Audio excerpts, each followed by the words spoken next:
दोस्तों, हम में से कौन नहीं चाहता कि हमारा भारत एक विकसित देश हो। आजादी के कई साल पहले से भी भारत को विकसित देखने का सपना न जाने हमारी कितनी पीढ़ियों ने अपनी आंखों में संजोया था। देश के महान नेता आज भी इस सपने को निस्वार्थ भाव से अपने प्रयत्नों से देश को समृद्ध बनाने और इस सपने को साकार करने की कोशिश कर रहे हैं। ऐसे ही एक महान वैज्ञानिक, महान नेता, जनता के चहेते और पूर्व राष्ट्रपति जो मिसाइल मैन ऑफ इंडिया के नाम से भी जाने जाते थे, जिन्होंने भारत को विकसित देखने का सपना देखा था। भले ही आज वो हम सबके बीच ना हो, लेकिन भारत देश पर अपना सर्वस्व न्यौछावर करने वाले, अपने महान वैज्ञानिक कार्यों और अपने उच्चतम विचारों के कारण वे सदैव हमारे दिलों में अमर रहेंगे। मैं बात कर रही हूं ऑनरेबल एपीजे अब्दुल कलाम की।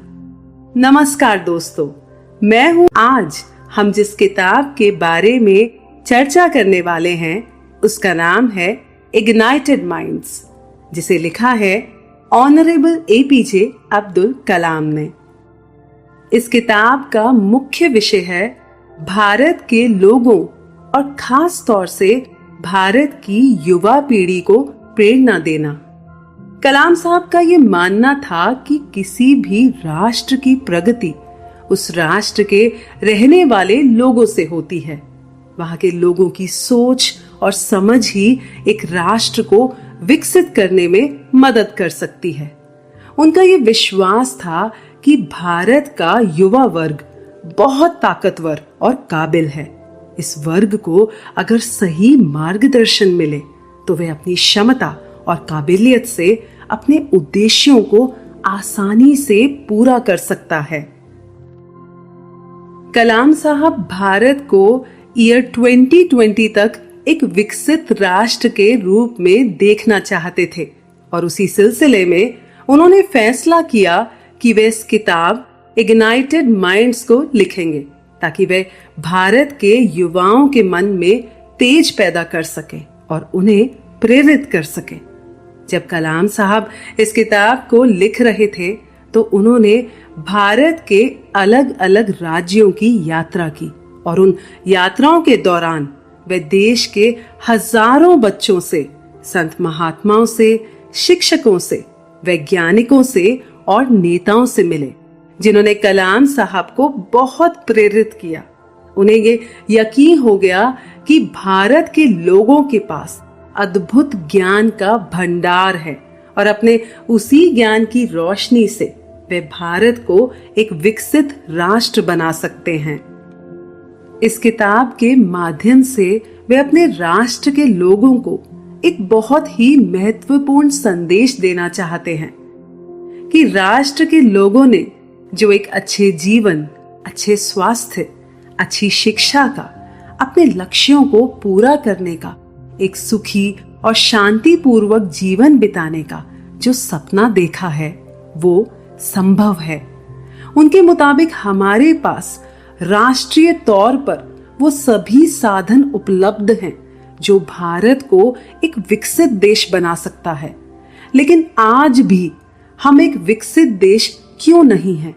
हम अपने इतने महत्वपूर्ण लक्ष्य को अब तक क्यों नहीं पूरा कर पाए?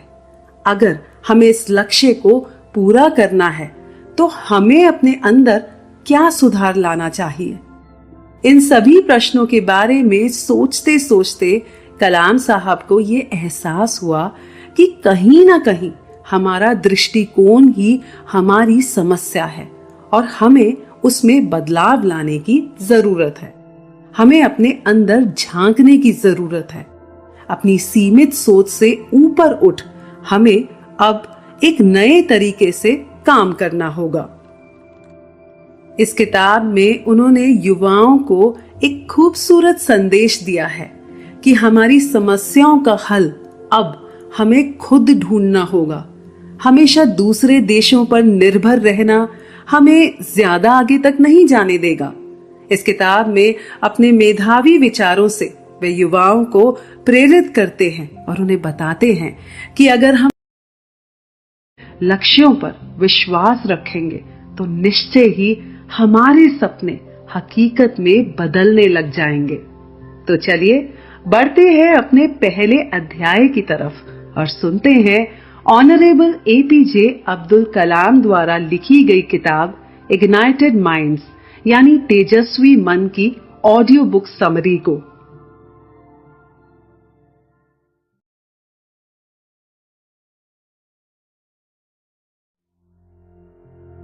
स्वप्न और संदेश।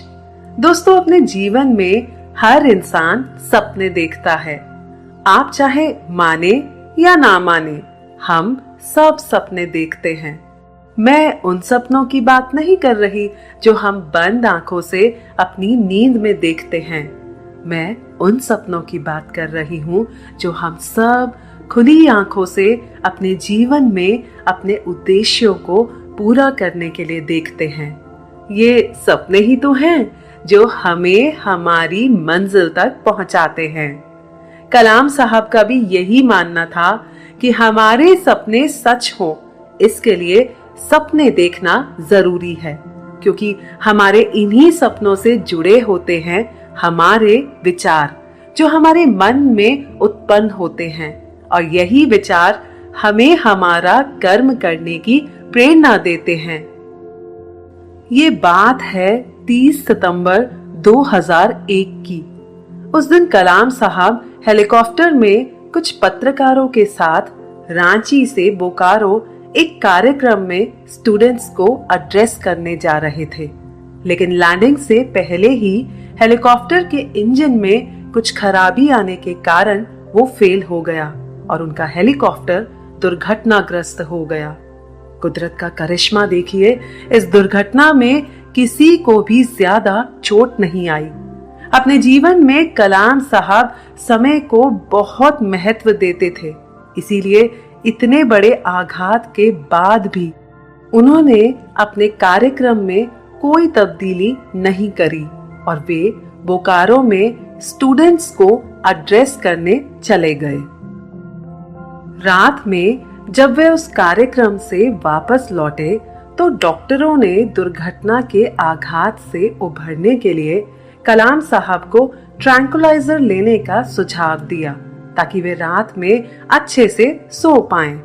उन्हें नींद तो आ गई, लेकिन वे काफी बेचैन रहे और इसी बेचैनी में उनके मन में संपूर्ण मानव जाति के बारे में बहुत सारे विचार उत्पन्न होने लगे, जैसे ईश्वर की बनाई मानव जाति सर्वश्रेष्ठ रचनाओं में से एक है, लेकिन फिर भी यहाँ पर इतनी हिंसा देखने को क्यों मिलती है।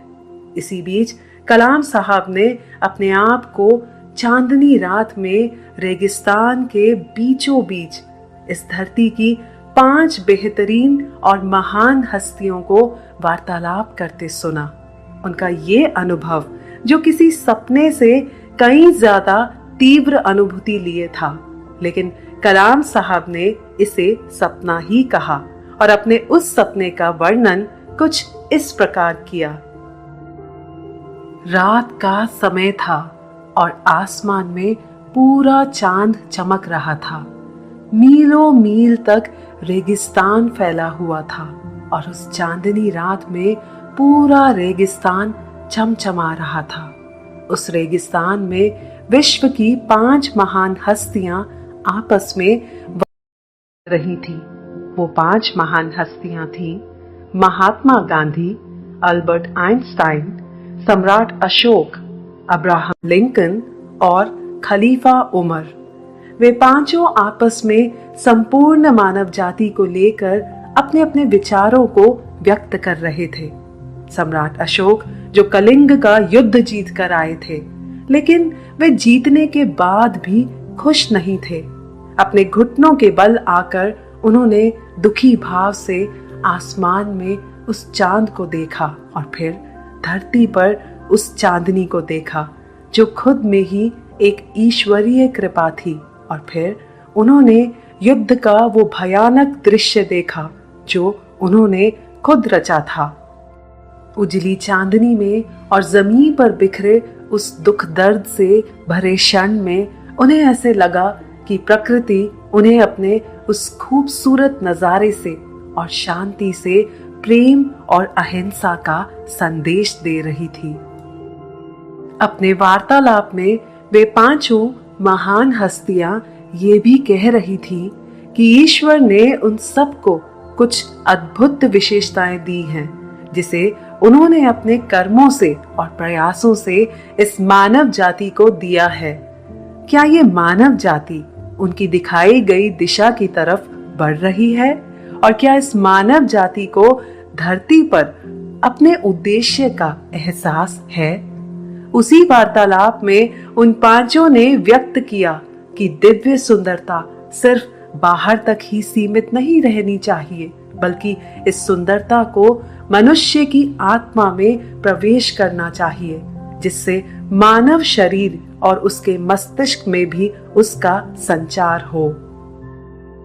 इस धरती पर रह रहे लोगों और राष्ट्रों के बीच में आपसी मतभेद है। कहीं ना कहीं सफलता पाने के लिए और ताकतवर बनने के लिए हमने अपने नैतिक मूल्यों को कहीं खो दिया है।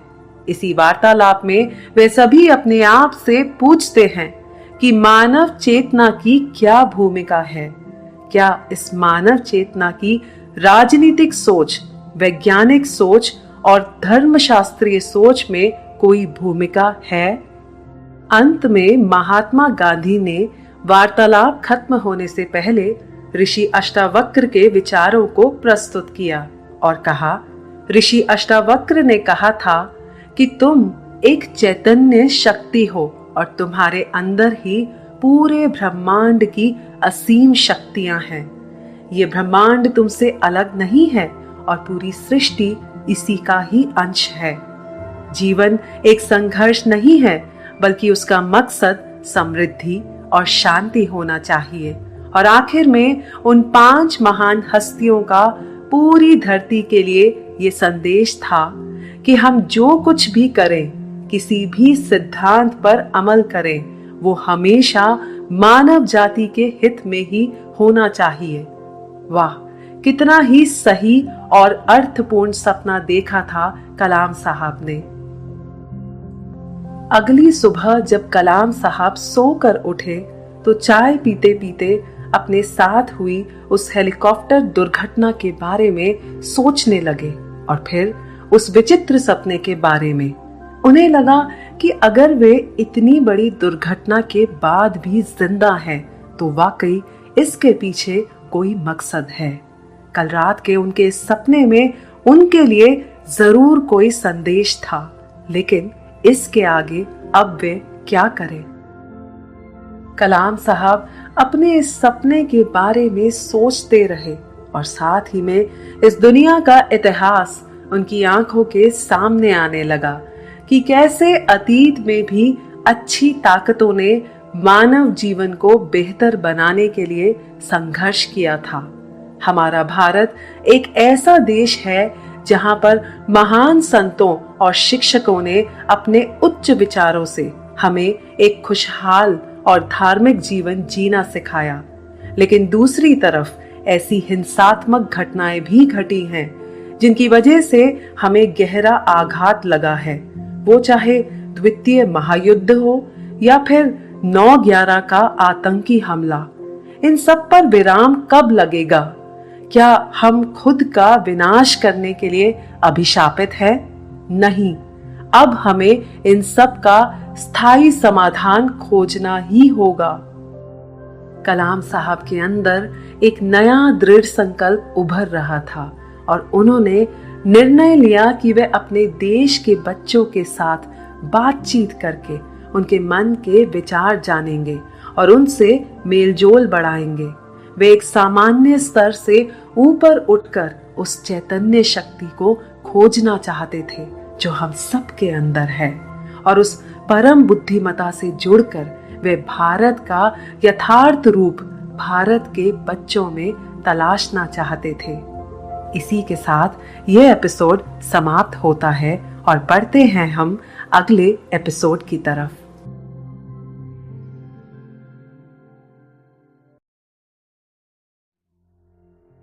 राष्ट्र के विभिन्न चरण।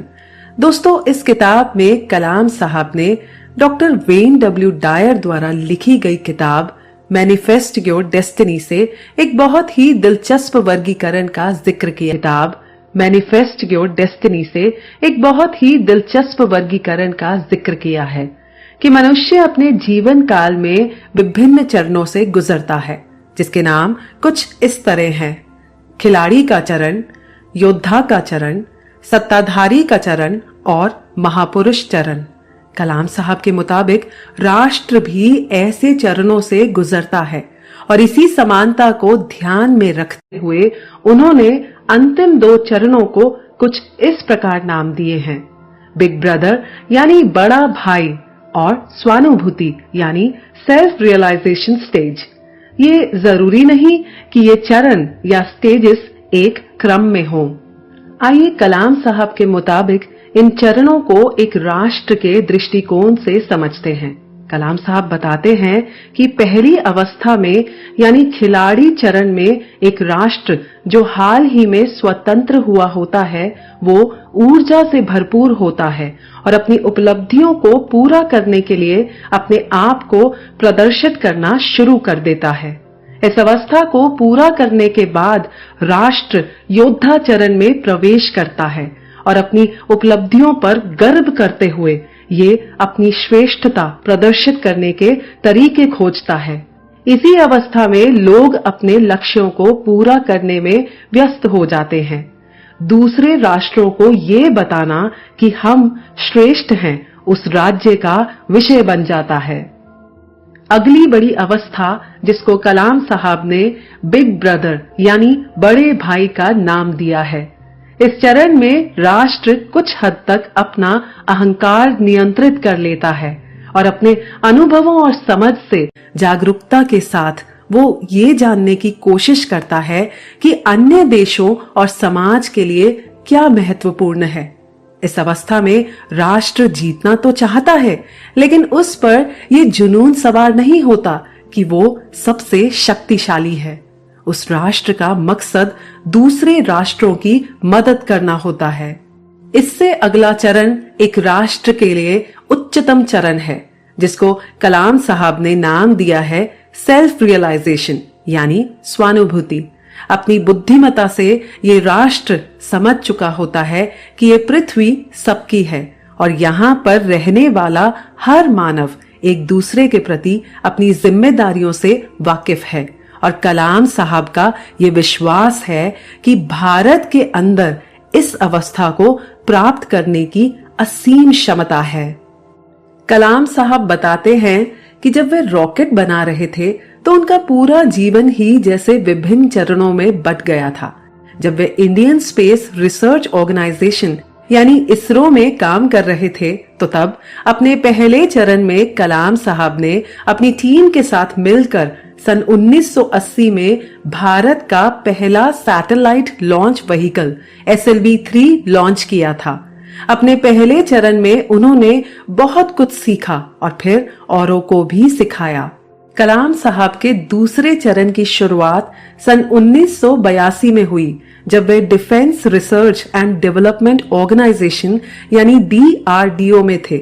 इस दौरान भी अपनी टीम के साथ उन्होंने मिसाइल टेक्नोलॉजी पर काम किया और अपने करियर में उन्हें सफलताएं और असफलताएं दोनों मिली।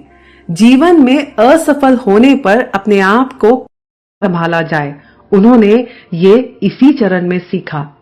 अपने तीसरे चरण में कलाम साहब ने भारत को परमाणु शास्त्र संपन्न राष्ट्र बनाया और जिसमें उन्हें सफलता भी मिली। हेलीकॉप्टर दुर्घटना ने कलाम साहब को ये एहसास कराया कि अब उन्हें तीसरे चरण का त्याग कर देना चाहिए और इसी वजह से वे माता अमृतानंदमयी माँ के आश्रम उनसे मिलने केरल गए और माँ अमृतानंदमयी ने उनका मार्गदर्शन करते हुए उन्हें नेताओं की एक नई पीढ़ी बनाने के लिए और साथ में शिक्षा और आध्यात्म के एकीकरण पर जोर देने को कहा। उसके बाद कलाम साहब ने प्रधानमंत्री श्री अटल बिहारी वाजपेयी को अपने अवकाश ग्रहण करने की इच्छा व्यक्त की और 1 महीने के अंदर ही उनका अनुरोध स्वीकार कर लिया गया। इसी बीच वे बहुत से स्कूलों में और राज्यों में गए और उन्होंने 40,000 से भी ज्यादा छात्रों को संबोधित किया। कलाम साहब को उन बच्चों के साथ बातचीत करके ये एहसास हुआ कि उनकी कल्पना की उड़ानों में वे उनका साथ देकर उन्हें विज्ञान के प्रति प्रेरित कर सकते हैं और भारत को एक विकसित राष्ट्र बनाने के अभियान से उन्हें जोड़ सकते हैं। कलाम साहब अपने आप से पूछते हैं, क्या ये उनका चौथा चरण होगा और क्या वे इस चरण में सफल रहेंगे? उन्हें पता नहीं था कि वे सफल होंगे या नहीं, लेकिन उनका विश्वास था कि अगर हम कोई भी सपना देखते हैं तो उसे पूरा जरूर करना चाहिए, क्योंकि हमारे सपनों में वो ताकत होती है जो हमारे दिलों में रहती है और सपने ही आध्यात्मिक और सांसारिक चीजों को एक साथ लाते हैं। सपने ही वो जरिया है जिनसे हम अपनी मंजिल तक पहुंच सकते हैं। इसी के साथ ये एपिसोड समाप्त होता है और बढ़ते हैं हम अगले एपिसोड की तरफ।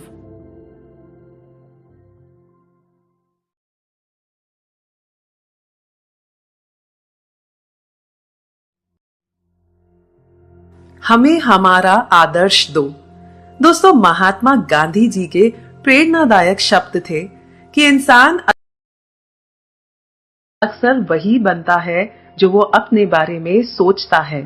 यदि मैं सोचने लगूं कि मैं कुछ नहीं कर सकता तो मैं वाकई कुछ भी करने में असमर्थ रहूंगा, लेकिन जब मुझे ये विश्वास होगा कि मैं कर सकता हूं तो मुझ में वो काम करने की योग्यता भी आ जाएगी जो शुरू में मेरे पास नहीं थी। वाकई हमारी सोच पर ही हमारा पूरा जीवन टिका हुआ है। दोस्तों, कलाम साहब ने अपने जीवन में बहुत संघर्ष देखे थे और जिस मुकाम पर वे खड़े थे वहां तक पहुंचने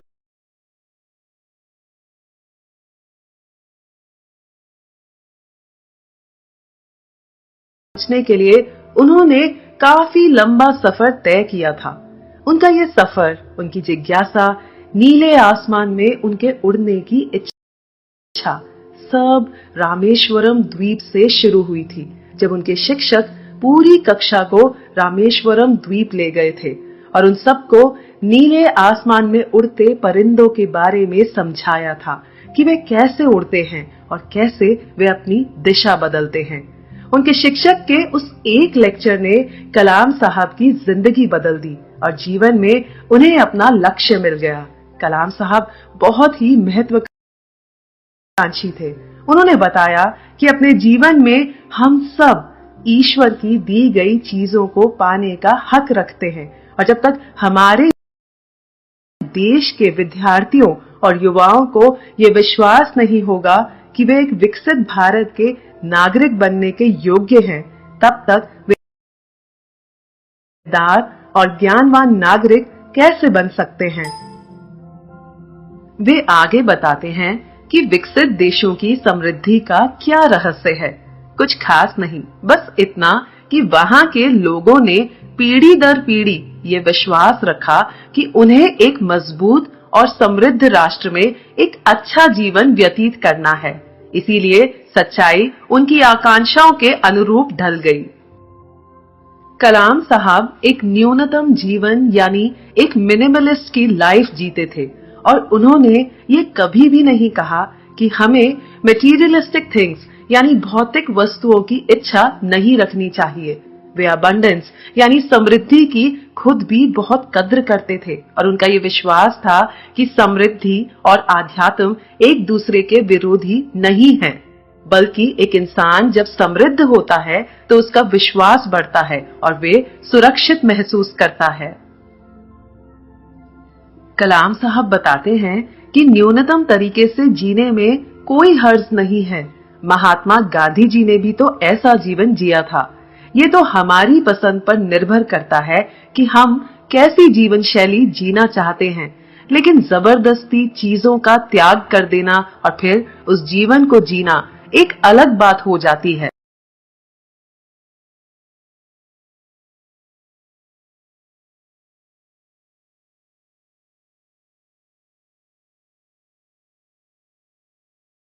कलाम साहब हमारे देश के युवाओं से मिलकर उनके सपनों के बारे में जानना चाहते थे और उन्हें बताना चाहते थे कि खूबसूरत और समृद्ध जीवन के सपने देखना और उन सपनों को काम करके साकार करना बिल्कुल सही है। लेकिन हम जो कुछ भी करें वो हमें जबरदस्ती या आधे अधूरे मन से नहीं करना चाहिए, बल्कि अपने दिल दिमाग को केंद्रित कर उस काम को करने की चाहत हमारी आत्मा से आनी चाहिए। तभी हम खुश रह सकेंगे और वही खुशी और प्यार हम अपने आसपास औरों को भी दे पाएंगे। कलाम साहब की पहली बैठक त्रिपुरा के हाई स्कूल में आयोजित हुई और वहां पर 500 से भी ज्यादा छात्र थे और भारत को एक विकसित देश बनाने के लिए कलाम साहब के विचार सुनने के बाद छात्रों ने उनसे कई सवाल पूछे। वैसे तो कलाम साहब से छात्रों ने बहुत से सवाल पूछे, लेकिन यहाँ हम कुछ महत्वपूर्ण सवालों का ही जिक्र कर रहे हैं। पहला सवाल था, हम अपना आदर्श कहां से चुने और हमें अपना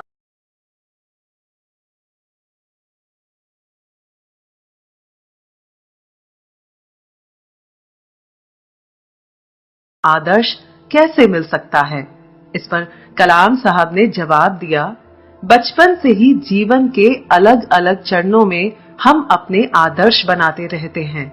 उन्होंने बच्चों को समझाते हुए कहा कि 15 साल तक अपने सर्वोत्तम आदर्श आपके पिता युवाओं से मिलकर उनके सपनों के बारे में जानना चाहते थे और उन्हें बताना चाहते थे खूबसूरत और समृद्ध जीवन के सपने देखना और उन सपनों को काम करके साकार करना बिल्कुल सही है।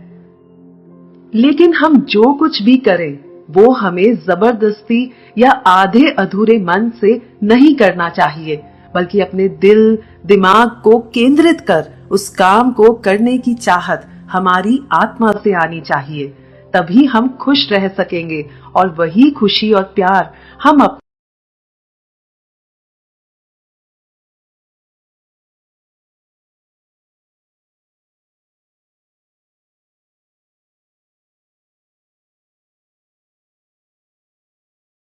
आसपास औरों को भी दे पाएंगे। कलाम साहब की पहली बैठक त्रिपुरा के हाई स्कूल में आयोजित हुई और वहां पर 500 से भी ज्यादा छात्र थे और भारत को एक विकसित देश बनाने के लिए कलाम साहब के विचार सुनने के बाद छात्रों ने उनसे कई सवाल पूछे। वैसे तो कलाम साहब से छात्रों ने बहुत से सवाल पूछे, लेकिन यहाँ हम कुछ महत्वपूर्ण सवालों का ही जिक्र कर रहे हैं। पहला सवाल था, हम अपना आदर्श कहां से चुने और हमें अपना आदर्श कैसे मिल सकता है। इस पर कलाम साहब ने जवाब दिया, बचपन से ही जीवन के अलग अलग चरणों में हम अपने आदर्श बनाते रहते हैं। उन्होंने बच्चों को समझाते हुए कहा कि 15 साल तक अपने सर्वोत्तम आदर्श आपके पिता या माता अथवा आपके अध्यापक हो सकते हैं, क्योंकि उस अवधि में ये ही वो लोग हैं जो आपका अच्छे से मार्गदर्शन कर सकते हैं। उन्होंने वहां उपस्थित शिक्षकों और माता पिता को कहा कि उन पर वाकई बच्चों की एक बहुत बड़ी जिम्मेदारी है। कलाम साहब के खुद के जीवन में भी उनके माता पिता और उनके शिक्षकों का उनकी परवरिश में बहुत बड़ा हाथ था।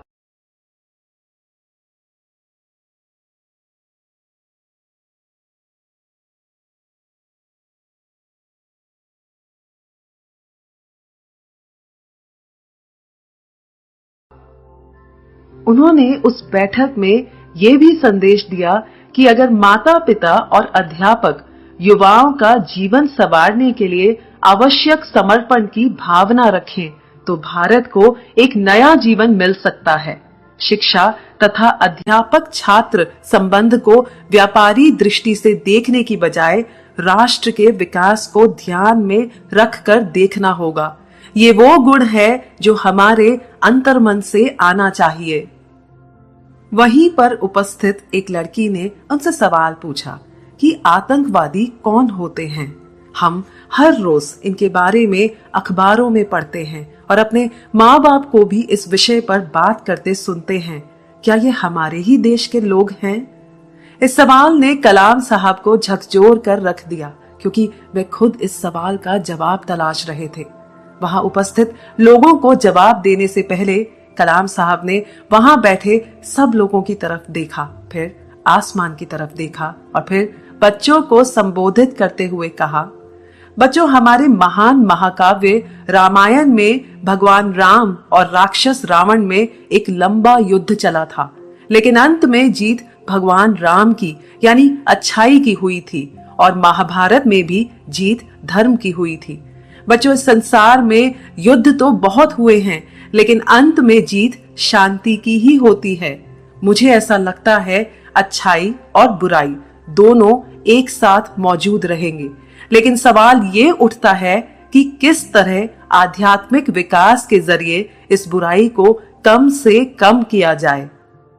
जिज्ञासु छात्रों को मिलने जब कलाम साहब असम तेजपुर पहुंचे तो वहां तेजपुर विश्वविद्यालय दीक्षांत समारोह में कलाम साहब के भाषण देने के बाद एक बच्चे ने उनसे बहुत ही दिलचस्प सवाल पूछा कि ब्रह्मपुत्र नदी का पानी, जिसमें ज्यादातर बाढ़ आई रहती है, वहां से राजस्थान और तमिलनाडु जैसे पानी की कमी वाले राज्यों को क्यों नहीं दिया जा सकता।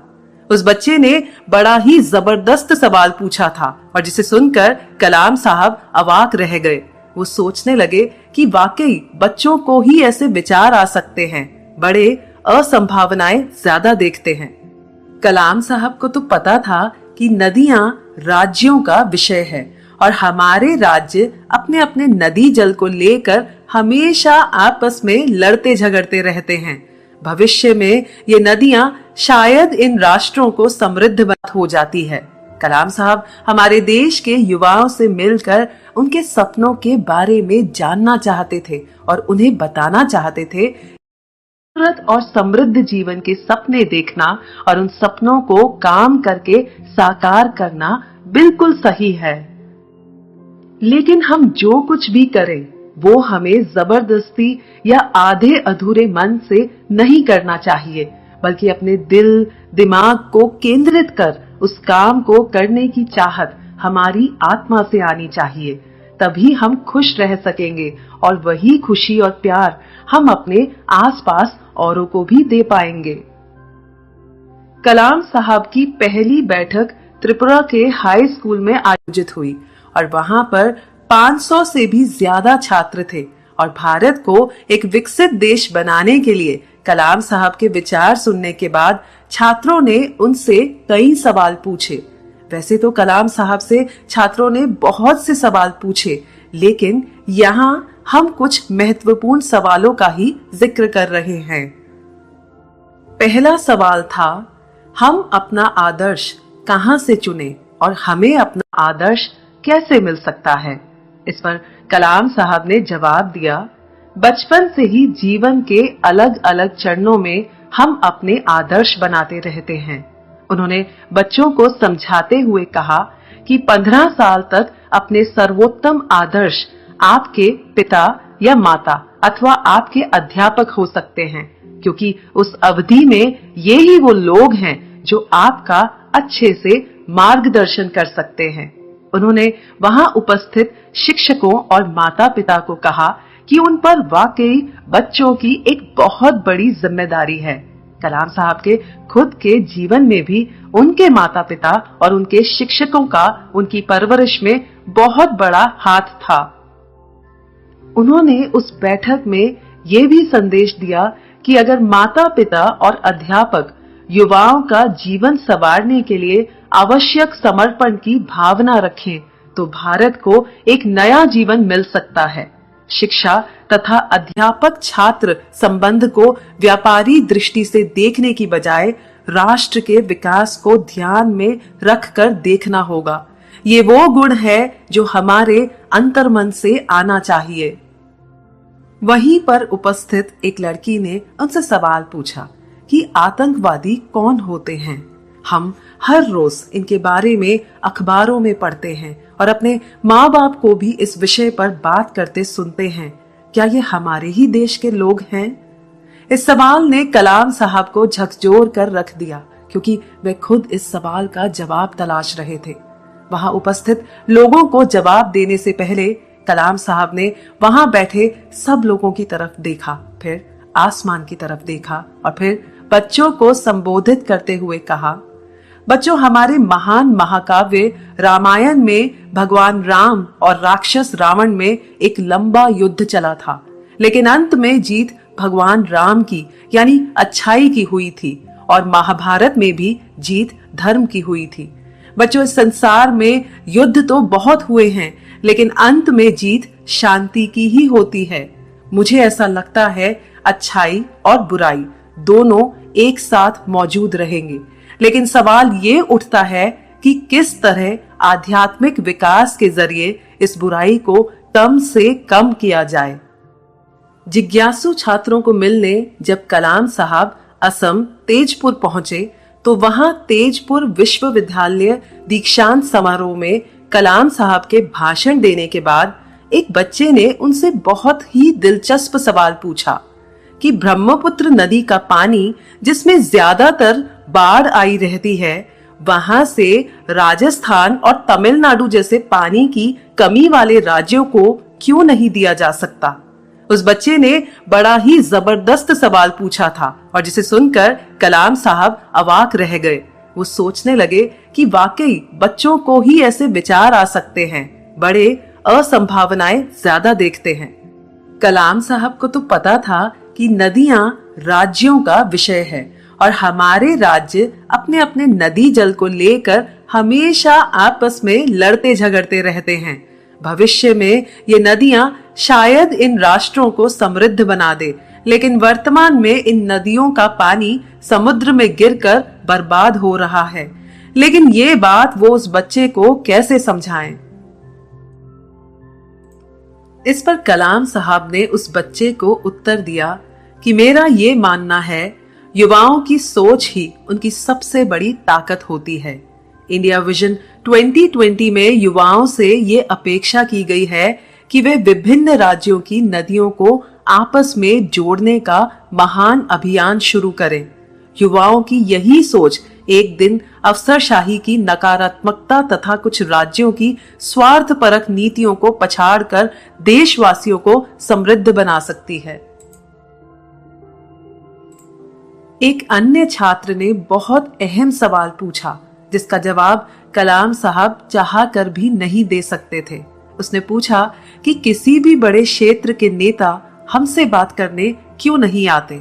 अक्सर हम टीवी पर देखते हैं कि प्रधानमंत्री जी अन्य जगह जाते हैं, लेकिन वे कभी हमसे बात करने यहाँ क्यों नहीं आते।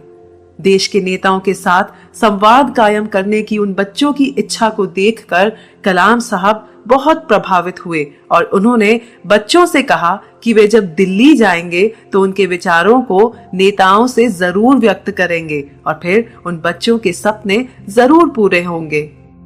इस किताब के माध्यम से कलाम साहब ने विभिन्न क्षेत्रों के नेताओं से अनुरोध भी किया है कि अपने जीवन के उद्देश्यों को समझने के लिए तथा बच्चों के बेहतर भविष्य के निर्माण के लिए नेताओं को उनके साथ मेलजोल बढ़ाना चाहिए।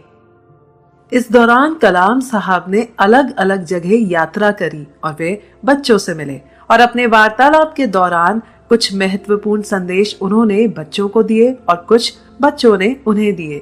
जैसे जब वे गुजरात आनंद में स्कूली बच्चों को संबोधित कर रहे थे तो एक बहुत ही होशियार बच्चे ने उनसे ये सवाल पूछा कि हमारा सबसे बड़ा दुश्मन कौन है। कलाम साहब को ये सवाल बहुत पसंद आया और उन्होंने उस सवाल का जवाब बच्चों से ही मांगा। तब 12वीं कक्षा की एक बच्ची ने जवाब दिया कि गरीबी हमारी सबसे बड़ी दुश्मन है। कितना सही और सटीक जवाब दिया इस बच्ची ने। एक और अहम सवाल जो इसी दौरान कलाम साहब के समक्ष आया वो था कि उनकी पसंदीदा पुस्तकें कौन सी हैं जिन्होंने उनकी सोच को विकसित किया है। इस पर कलाम साहब ने बताया कि 4 ऐसी पुस्तकें हैं जो उनके दिल के काफी करीब रही और जिन्हें पढ़ना वे काफी पसंद करते हैं।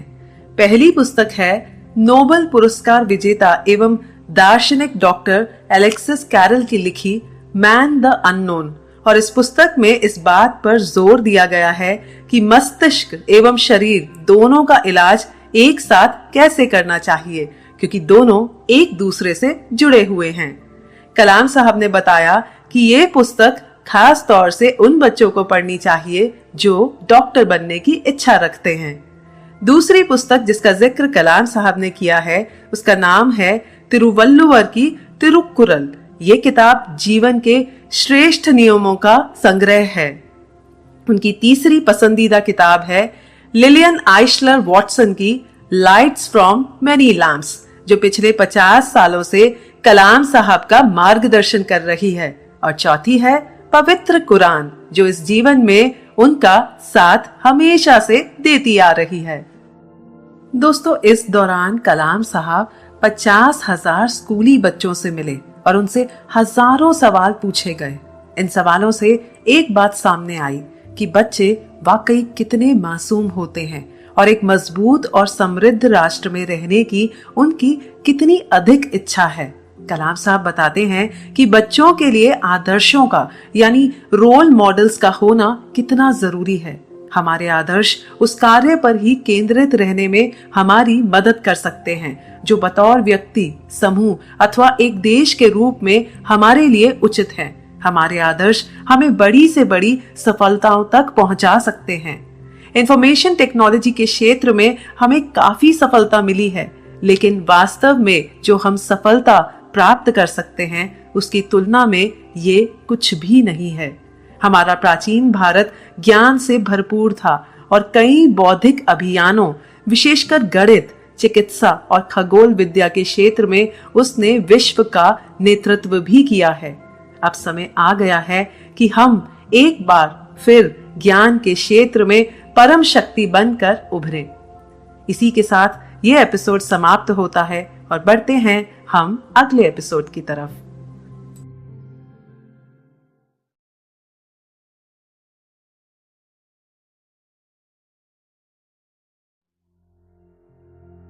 दूरदर्शी शिक्षक और वैज्ञानिक। जर्मन पोएट गोथे का एक खूबसूरत कोट है कि आप जो कुछ भी कर सकते हैं या आप जो भी सपना देख सकते हैं उस काम को करना या सपने को देखना शुरू कीजिए। बहादुरी में ही बौद्धिक कौशल, ताकत और जादू होता है। उसकी शुरुआत अभी से करें।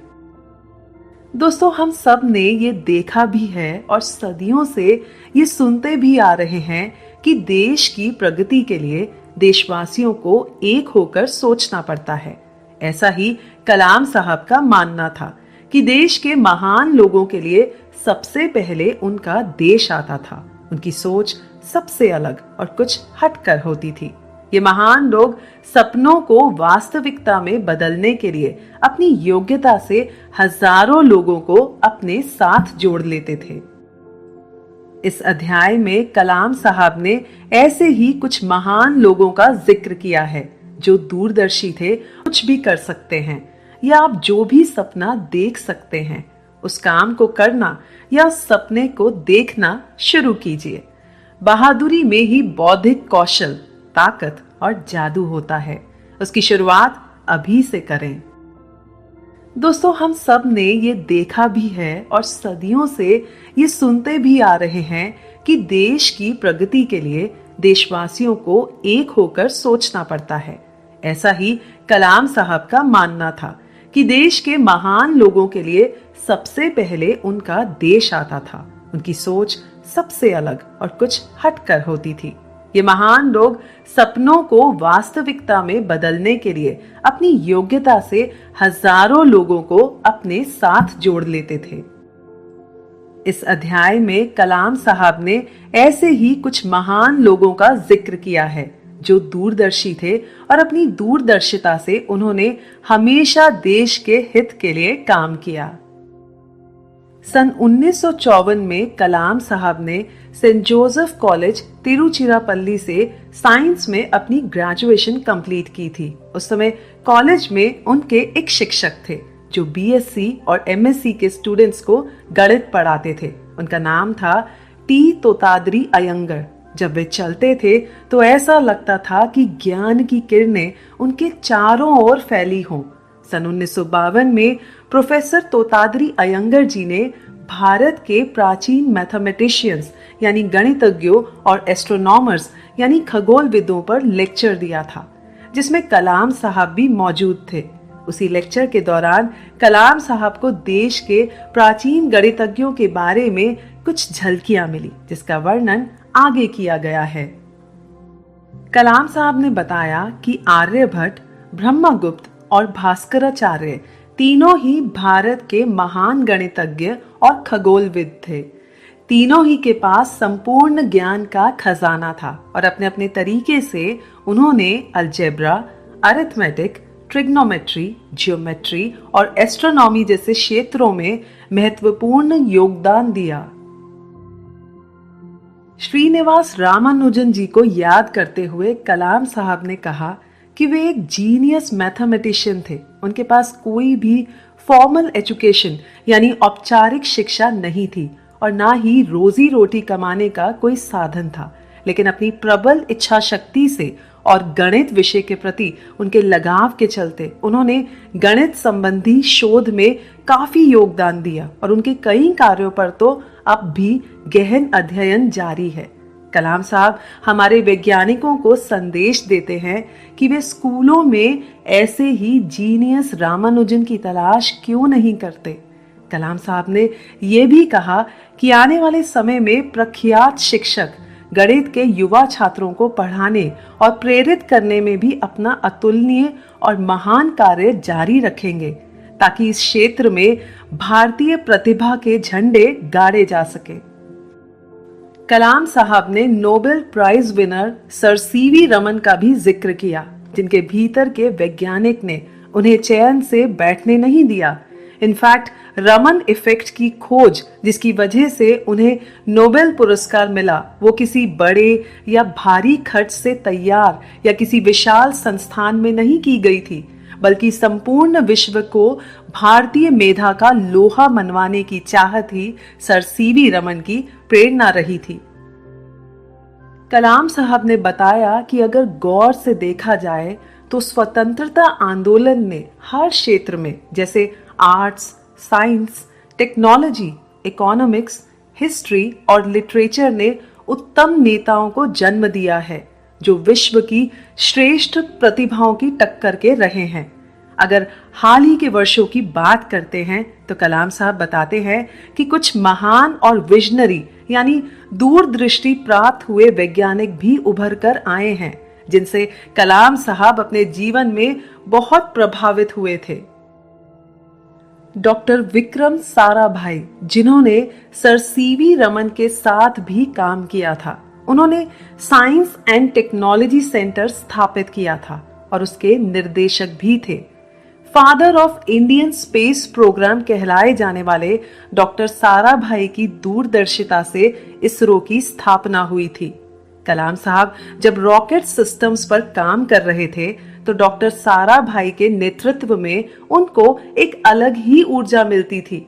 डॉक्टर साराभाई का कहना था, यदि हम राष्ट्र के निर्माण में अर्थपूर्ण योगदान देते हैं तो एडवांस तकनीक का विकास कर हम समाज की परेशानियों का समाधान भी निकाल सकते हैं।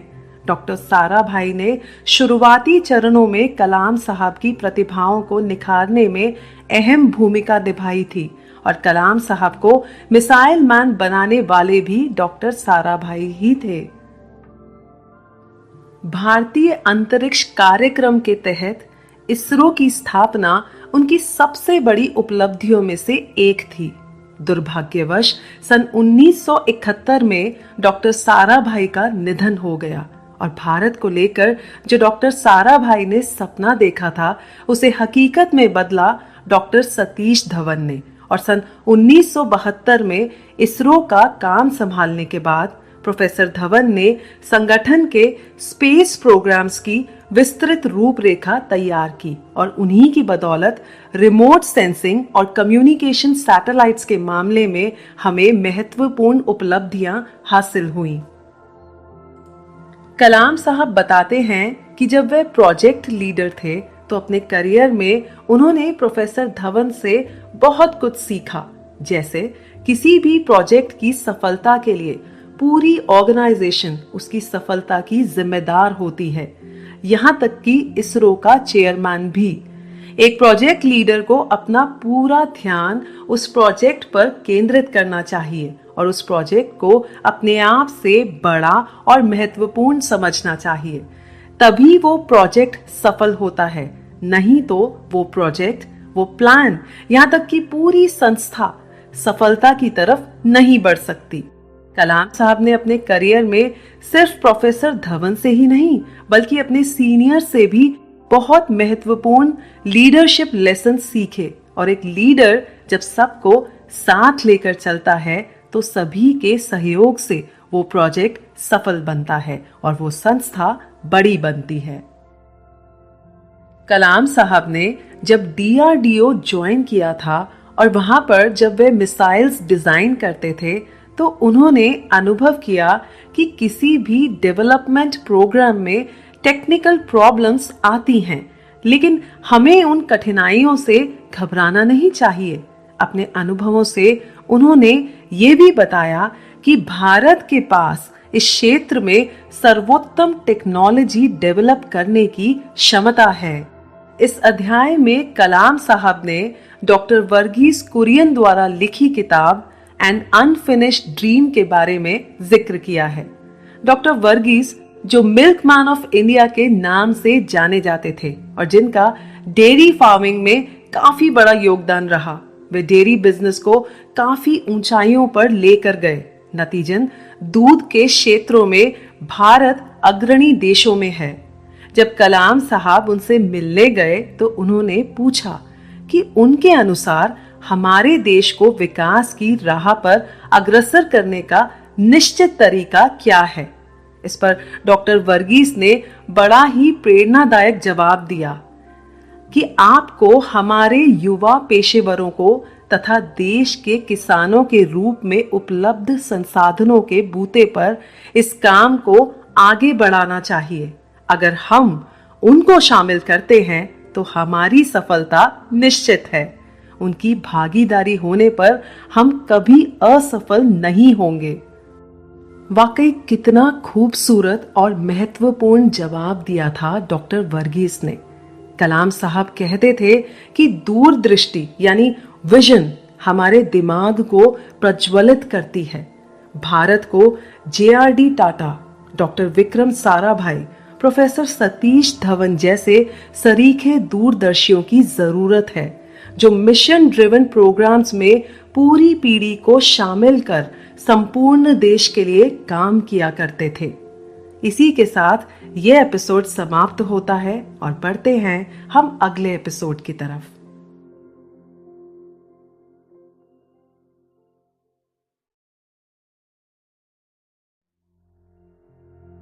सत्संग की शक्ति। दोस्तों, कलाम साहब ने समझाया है कि किसी भी समाज की समृद्धि के लिए दो बातें बहुत अहम हैं। पहली, वेल्थ जनरेशन, यानी जब कोई एक पीढ़ी अपना धन, संपत्ति अपनी आने वाली पीढ़ी को सौंप देती है और आने वाली पीढ़ी उसे अच्छे से इस्तेमाल कर आगे बढ़ती है। दूसरी, लोगों के वैल्यू सिस्टम्स यानी नैतिक मूल्य अवस्था को बनाए रखना। इन दोनों का मेल ही राष्ट्र को मजबूत और समृद्ध बनाता है। आइए इस बात को विज्ञान की दृष्टि से समझते हैं। कलाम साहब ने इस अध्याय में बताया है कि बचपन में जब आइंस्टाइन ने पहली बार कंपास यानी दिशा सूचक को देखा था तो वह ये देखकर हैरान हो गए थे कि जब वे कंपास की सुई को हिलाते थे तो सुई अपनी दिशा बदल लिया करती थी। जब भी वे उस सुई को देखते तो उनकी उत्सुकता बढ़ती जाती। वे उस अदृश्य ताकत को समझने की कोशिश करते रहते जो सुई को हिलाती थी। उनके दिमाग में बहुत से प्रश्न आने लगे, जैसे उस सुई को कौन नियंत्रित कर रहा है, वो कहाँ है और वो कैसे काम करता है। हम सब अब ये जानते हैं कि पृथ्वी के उत्तर दक्षिण ध्रुवों पर नॉर्थ साउथ एक्सिस मौजूद छोटी सी चुंबक ही कंपास की सुई को हिलाती है। लेकिन क्या ये सच सिर्फ यहीं तक सीमित है या इससे आगे भी कुछ है? कलाम साहब समझाते हैं कि हमारे पृथ्वी ग्रह पर हर जगह हम चुंबकीय क्षेत्र यानी मैग्नेटिक फील्ड का प्रभाव तो महसूस कर सकते हैं, लेकिन इस पृथ्वी ग्रह पर हर जगह उसके होने के बावजूद हम उसे देख नहीं पाते। लेकिन तर्क ये कहता है कि वो हमारे भीतर भी है। हमारा पृथ्वी ग्रह अंतरिक्ष में घूमते हुए हर वक्त गतिशील रहता है। हमें देखने में लगता है कि हम स्थिर हैं, लेकिन सच्चाई ये है कि इस ग्रह पर मौजूद हर वस्तु इस गतिशीलता का अंग है। हम इस ग्रह पर हैं और इस प्रकार हम उस ऊर्जा का हिस्सा हैं जो इसे गतिशील बनाता है, अर्थात वो ऊर्जा जो इस ग्रह का मूल तत्व है हमारे भीतर भी मौजूद है। डॉक्टर वेन डायर का तर्क है कि इस यूनिवर्सल एनर्जी यानी ब्रह्मांडीय ऊर्जा के बलबूते पर हम हर वो वस्तु पा सकते हैं जिसकी हम इच्छा रखते हैं। बहुत से लोगों का ये मानना है कि विज्ञान और आध्यात्म एक दूसरे के विरुद्ध हैं, लेकिन ऐसा नहीं है। दोनों ही अपने अपने तरीके से सत्य की खोज करना चाहते हैं और प्रकृति को जानना चाहते हैं। कलाम साहब को भी ऐसा एहसास हो रहा था कि कहीं ना कहीं विज्ञान और आध्यात्म एक जगह पर आकर मिल रहे हैं और इससे जुड़े कई विचार उनके मन में उत्पन्न होने लगे और कई सारे विषयों के बारे में जिनमें उनकी दिलचस्पी थी वे जानने के लिए उत्सुक होने लगे। उनकी यही खोज उन्हें साधु संतों की दुनिया में ले गई और वे कई सारे आध्यात्मिक केंद्रों में गए जहां पर उन्होंने बहुत सारी गतिविधियां देखी और जिनसे वे बहुत प्रभावित हुए। कलाम साहब का ये सफर जून 2001 से शुरू हुआ, जहां पर वे स्वामी नारायण संस्था के प्रमुख स्वामी महाराज जी से मिले और इस मुलाकात में कलाम साहब ने स्वामी जी से विज्ञान और आध्यात्म के बारे में चर्चा की और कैसे हम आध्यात्म के माध्यम से राष्ट्र का विकास कर सकते हैं। इसी वार्तालाप से जुड़े कुछ रोचक और महत्वपूर्ण प्रश्न कलाम साहब ने स्वामी जी से पूछे, जिनका उत्तर स्वामी जी ने दिया। आइए जानते हैं कौन से थे वे प्रश्न और उनके उत्तर। कलाम साहब ने स्वामी जी से पूछा कि भारत को स्वतंत्र देखने के लिए हर भारतीय ने एकजुट होकर एक ही सपना देखा, वो था भारत की आजादी। सबने एक साथ एकाग्र होकर उस सपने को साकार भी किया और हमारा देश आजाद हो गया। आज हम सबको मिलकर कौन सा सपना देखना चाहिए? टेक्नोलॉजी और फोरकास्टिंग काउंसिल के 500 सदस्यों ने ये विचार भी किया है कि भारत का अगला स्वप्न क्या होना चाहिए और इससे जुड़े परिवर्तन लाने के लिए हमने 5 क्षेत्रों की पहचान की है। वो है शिक्षा तथा स्वास्थ्य शिक्षा, कृषि, सूचना और संचार, इंफ्रास्ट्रक्चर और क्रिटिकल टेक्नोलॉजी। हम सरकार के समक्ष ये योजना तो प्रस्तुत कर सकते हैं, लेकिन ऐसे बड़े सपने को पूरा करने के लिए मूल्यों से प्रेरित लोगों की टीम का निर्माण हम कैसे करें? स्वामी जी ने इस प्रश्न का उत्तर देते हुए सुझाव दिया कि हमने जो सपना देखा है वो जरूर पूरा हो सकता है और इन 5 क्षेत्रों के अलावा एक और तत्व भी जरूरी है, वो है ईश्वर पर विश्वास और लोगों का आध्यात्मिक विकास। हमें अपराध और भ्रष्टाचार से भरे वातावरण को बदलना होगा। हमें ऐसे लोगों की जरूरत है जो धर्म ग्रंथों के मुताबिक चलें और ईश्वर पर भरोसा रखें। हमारे इन प्रयासों से काफी कुछ आसान हो जाएगा। स्वामी जी ने यह भी समझाया कि स्कूल्स और कॉलेजेस में एकेडमिक और साइंटिफिक ट्रेनिंग के साथ साथ छात्रों को स्पिरिचुअल ट्रेनिंग की व्यवस्था भी की जानी चाहिए, ताकि लोगों के अंदर बचपन से ही नैतिक मूल्यों का विकास हो और वे गुणवान बन सकें। कलाम साहब ने एक बहुत ही अहम प्रश्न पूछा कि सिर्फ सरकारी कानून लागू करने से ही अच्छे नागरिक नहीं उत्पन्न किए जा सकते। क्या आध्यात्मिक संस्थाएं ऐसा कर सकती हैं? क्या इन संस्थाओं द्वारा बच्चों के माता पिता को और शिक्षकों को ये संदेश दिया जा सकता है कि बच्चों को 15 वर्ष की उम्र तक सही मूल्यों को सीखने दें? स्वामी जी ने उत्तर दिया कि ये बिल्कुल सच है और हम बहुत पहले से कहते आ रहे हैं कि बच्चों को जीवन में मूल्यों की शिक्षा माता पिता को घर में, अध्यापकों को स्कूल में और गुरु को बाद के जीवन में देनी चाहिए। कुछ अन्य सवाल पूछने के बाद अंत में कलाम साहब ने स्वामी जी को बताया कि वे भारत के विकास के लिए विजन 2020 के नाम से एक ट्रस्ट बना रहे हैं, जिसके लिए उन्होंने स्वामी जी का आशीर्वाद भी मांगा। स्वामी जी ने कलाम साहब को आशीर्वाद देते हुए कहा कि भारत में आर्थिक तथा आध्यात्मिक खुशहाली आए। जितनी मजबूत हमारी आध्यात्मिक पूंजी होगी, उतना ही मजबूत आधार अन्य किसी किस्म की पूंजी का होगा। सितंबर 2001 में कलाम साहब अजमेर में सूफी संत ख्वाजा मोइनुद्दीन चिश्ती, जिन्हें गरीब नवाज भी कहा जाता है, उनकी दरगाह पर गए। ख्वाजा साहब की शिक्षा और संदेश से कलाम साहब बहुत प्रभावित थे और उन्होंने बताया कि हमें कुछ भी करने से पहले हमेशा अपने आप से ये जरूर पूछना चाहिए कि हम जो कुछ भी कर रहे हैं, क्या उसमें हमें शांति मिलेगी।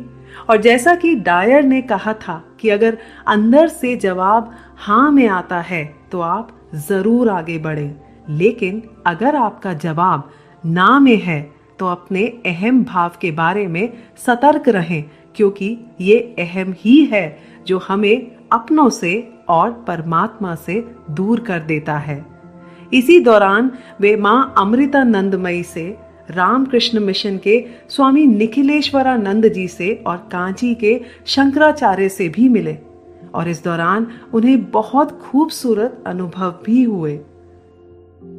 जब Kalam sahab Sathya Sai Institute of Higher Learning में गए तो वहां व्याख्या का विषय था कि कैसे हम अपने दिलों से नफरत हटाकर उसे प्यार से सींचकर अपने अहम का त्याग कर सकते हैं।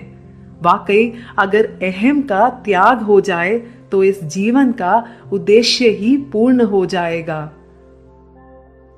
कलाम साहब का आध्यात्मिक सफर उन्हें फरवरी 2002 में माउंट आबू में स्थित ब्रह्म कुमारीज आध्यात्मिक केंद्र ले गया, जहां पर global hospital and research centre में कलाम साहब की बातचीत कोरोनरी आर्टरी डिजीज नामक बीमारी से ग्रस्त मरीजों से हुई और जिससे ये साबित हुआ कि मस्तिष्क और शरीर का मेल शारीरिक, मानसिक तथा आध्यात्मिक स्वास्थ्य के लिए महत्वपूर्ण है।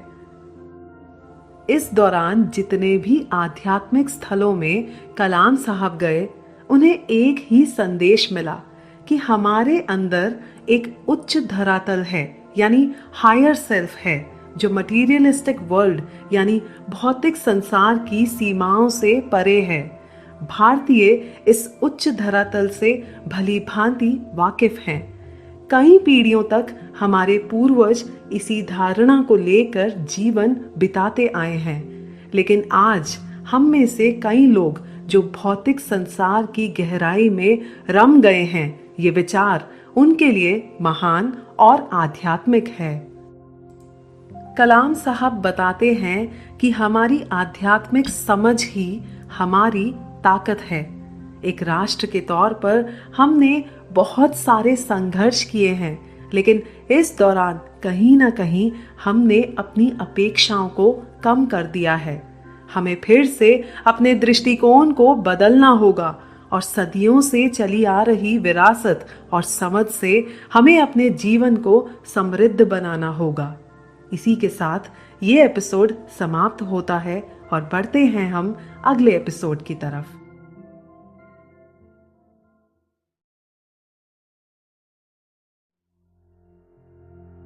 निष्पक्ष देशभक्ति।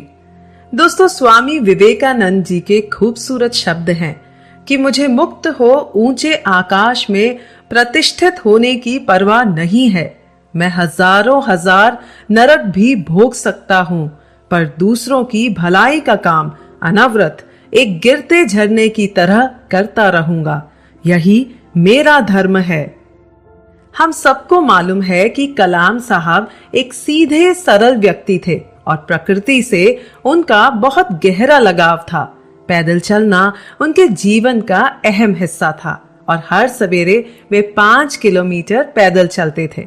उगते सूरज की ललिमा को देखना और चहचहाती चिड़ियां जब नए दिन का स्वागत करती थी तो ये नजारा देखकर वे मुग्ध हो जाते थे। वे प्रकृति के बहुत आभारी थे कि वह हमारे लिए कितने प्रयास करती है। अपने काम के सिलसिले में कलाम साहब को अलग अलग खूबसूरत जगहों पर जाने का मौका मिलता था। ऐसी ही एक खूबसूरत जगह है उड़ीसा में चांदीपुर। कोलकाता से बालासोर तक की दूरी 234 किलोमीटर है और उस शहर से 16 किलोमीटर दूर स्थित है चांदीपुर। यहाँ का समुद्र तट निश्चित ही भारत के खूबसूरत तटों में से एक है। उस समय इसरो के श्रीहरिकोटा रेंज में मिसाइल टेस्टिंग शुरू हो गई थी, लेकिन इस स्थल से अलग अपने खुद के परीक्षण स्थल यानी मिसाइल टेस्टिंग रेंज की आवश्यकता थी। सन 1989 में ITR इंटरिम टेस्ट रेंज यानी अंतरिम परीक्षण स्थल तैयार किया गया, जहां पर बहुत सारे रॉकेट्स तथा मिसाइल्स को टेस्ट फायर किया गया और लॉन्च किया गया। इतना ही नहीं, ITR में एयरबोर्न वेपन्स को भी टेस्ट किया जाता था और धीरे धीरे ITR एक वर्ल्ड क्लास रेंज बनता गया। सन 1995 में कलाम साहब और उनकी टीम को DRDO के मिसाइल के प्रभाव के परीक्षण के लिए एक खुली जगह चाहिए थी। टीम ने तय किया कि व्हीलर आइलैंड्स, जो भारतीय राज्य उड़ीसा के सागर तट से परे और राज्य की राजधानी भुवनेश्वर से लगभग 150 किलोमीटर की दूरी पर स्थित मिसाइल के परीक्षण के लिए सही जगह थी। इसी सिलसिले में कलाम की मुलाकात उड़ीसा के चीफ मिनिस्टर बीजू पटनायक जी से हुई। वे एक जबरदस्त व्यक्तित्व वाले प्रभावशाली नेता थे, एक पॉलिटिशियन और पायलट भी थे। इस मुलाकात के दौरान सरकारी औपचारिकताएं पूरी की गईं और बीजू पटनायक जी ने कलाम साहब को कहा कि अपने मिशन और मिसाइल प्रोग्राम के लिए उन्हें उड़ीसा से जो भी मदद चाहिए वे उन्हें सब देंगे। इस अध्याय में कलाम साहब ने श्री बीजू पटनायक की और इंडोनेशिया के पहले प्रेसिडेंट सुकर्णो की दोस्ती के बारे में भी जिक्र किया है। दरअसल 40 साल पहले इंडोनेशियन फ्रीडम स्ट्रगल के दौरान पंडित जवाहरलाल नेहरू जी ने दिलेर बीजूदा को अपने जहाज में, जिसको वे खुद उड़ाकर ले गए थे, इंडोनेशिया के प्रेसिडेंट सुकर्णो, जो उस समय वहां युद्ध लड़ रहे थे, उन्हें लाने के लिए भेजा था। उस समय सुकर्णो, जो हाल ही में पिता बने थे, और उन्होंने अपनी बेटी का नाम रखने के लिए बीजूदा से अनुरोध किया। बीजूदा ने उस समय आसमान में छाए बादलों को देखा, जो उस समय मानो बच्ची के जन्म पर बधाई देने के लिए घिर आए थे। उन्हीं बादलों को देखकर बीजूदा ने उस नन्ही बच्ची का नाम मेघावती रखा और इस तरह दुनिया के सबसे अधिक मुस्लिम आबादी वाले देश के नेता की बेटी का हिंदू नाम रखा गया। इस बात पर कलाम साहब ने बताया कि महान लोगों के लिए धर्म दोस्ती कायम करने का एक तरीका है जिससे वे आपसी प्रेम और मैत्री संबंध बढ़ाते हैं। लेकिन छोटी सोच वाले लोग उसी धर्म का इस्तेमाल कर उसे लड़ने का एक हथियार बना लेते हैं। आज हमारे देश में बीजू दा जैसे नेता नहीं हैं, जिनके पास न सिर्फ बुलंद आवाज थी बल्कि ऐसी दृष्टि और वो पहुंच थी जो हमारे देश की सीमाओं को भी पार कर जाती थी। 1 अरब से भी ज्यादा आबादी वाले भारत में आज इतने उद्योग फल फूल रहे हैं, वैज्ञानिक प्रतिभाओं का अंबार है और इन सबसे बढ़कर परमाणु शक्ति भी है। लेकिन फिर भी आज इस देश का वो रुतबा नहीं है जो होना चाहिए था। पोखरण परमाणु परीक्षणों के बारे में कलाम साहब ने कहा कि आज अमेरिका, रूस, इंग्लैंड, चीन और पाकिस्तान जैसे देशों के पास परमाणु हथियार यानी न्यूक्लियर वॉरहेड्स हैं और हमें ये याद रखना चाहिए कि हमारे 2 पड़ोसी देशों के पास भी न्यूक्लियर वेपन्स और मिसाइल्स हैं। ऐसे में भारत पीछे क्यों रहे? कलाम साहब ने यह भी बताया कि कई हजारों सालों तक भारत पर दूसरे देशों ने कई हमले किए और भारतीय ये सब सहते रहे। लेकिन जब हमारा देश आजाद हुआ तो भारत को एक नया जीवन, एक नई उम्मीद मिली। अपने देश की ताकत को जताने का एकमात्र तरीका है उसकी रक्षा करने की क्षमता का होना। ताकत ही ताकत का सम्मान करती है और ताकत का मतलब है सैन्य बल और आर्थिक संपन्नता। अगर भारत के पास ये सब है तो भारत एक शक्तिशाली देश है। कलाम साहब लोगों को समझाते हुए कहते हैं कि हमारे पास असीम क्षमता है और हमें अपनी क्षमता से बढ़ चढ़कर काम करना चाहिए। अगर किसी भी देश को उच्चतम उन्नति करनी है तो उन्हें महान नायकों, उनकी गाथाओं, उनके द्वारा किए गए साहसिक कार्यों को और उनकी विजय की स्मृतियों को जीवंत बनाकर रखना चाहिए। हमें ये कभी नहीं भूलना चाहिए कि भारत को उसके गौरव के साथ उसके अतीत को आधार मानकर स्वीकार करना चाहिए। तभी हम एक शांत और समृद्ध भारत देख पाएंगे। सदियों से भारत की एकता की मिसाल दी जाती है। आज उसी एकता की भावना को हमें अपने दिलों में फिर से लाना है। उन विचारों से बचना है जो जनता को विभाजित करना चाहते हैं। धर्म के बारे में कलाम साहब ने समझाया कि किसी भी धर्म के बारे में जानना बहुत अच्छा है, लेकिन जब धार्मिक स्वरूप को धार्मिक भावनाओं पर लादने की कोशिश की जाती है तो देश विभाजित होने लग जाता है। अगर हम अपनी विरासत के लिए धर्म की बजाय संस्कृति पर ध्यान दें तो वो हम सबको एक करेगी। अब समय आ गया है कि हम भेदभाव बंद कर अपने राष्ट्र के लिए ऐसी दृष्टि विकसित करें जो एकता ला सके। इसी के साथ ये एपिसोड समाप्त होता है और बढ़ते हैं हम अगले एपिसोड की तरफ। ज्ञान एक ऐसा हथियार है जो विनाश से बचाता है। ये ऐसा आंतरिक किला है जिसे दुश्मन भी नहीं भेद सकते। ये खूबसूरत पंक्तियां ली गई हैं तिरुक्कुरल से। दोस्तों, इस अध्याय में कलाम साहब बताते हैं कि अगर हमारे पास ज्ञान है तो हम अपने लिए और अपने देश के लिए क्या कुछ नहीं कर सकते। प्राचीन काल से ही भारत भूमि को ज्ञानियों की भूमि कहा जाता है। कालांतर में हमलों ने और औपनिवेशिक शासन ने यानी कॉलोनियल रूलर्स और ब्रिटिशर्स ने भारत की संस्थाओं और योग्यताओं को नष्ट कर डाला और जब तक ब्रिटिशर्स ने भारत छोड़ा तो हमारे देश के युवाओं के पास जो कुछ भी बचा था वे बस उसी में ही संतुष्ट रहने लगे और कहीं ना कहीं वे अपने लक्ष्य से भी पीछे हट गए।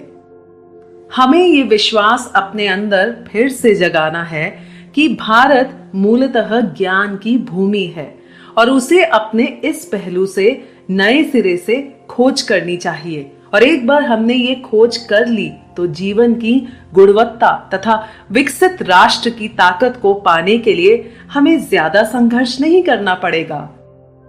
इस अध्याय में कलाम साहब हमें समझाते हैं कि ज्ञान हमें कैसे और कहां से मिलता है, ज्ञान का सूत्र क्या है।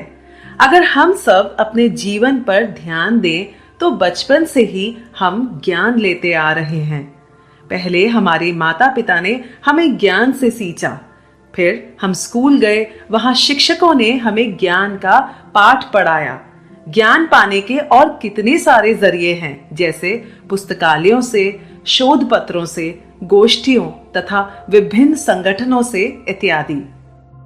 हालांकि ज्ञान का शिक्षा से बहुत गहरा नाता है, लेकिन वो सिर्फ शिक्षा तक ही सीमित नहीं रह गया है।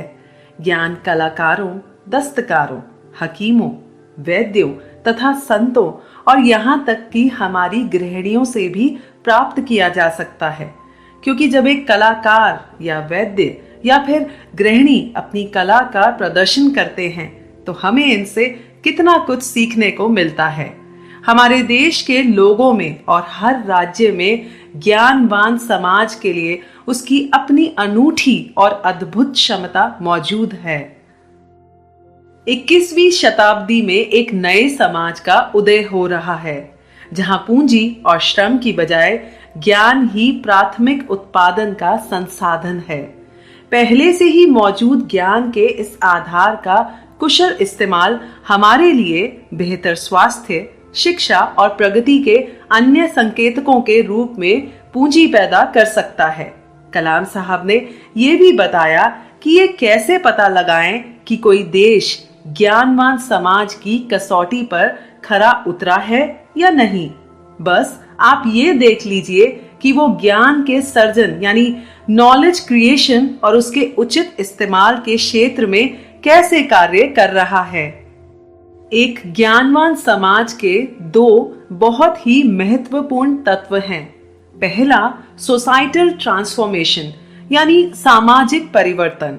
लोगों के सोचने और काम करने के तरीकों से उत्पन्न होने वाले परिवर्तन को हम सामाजिक परिवर्तन कहते हैं।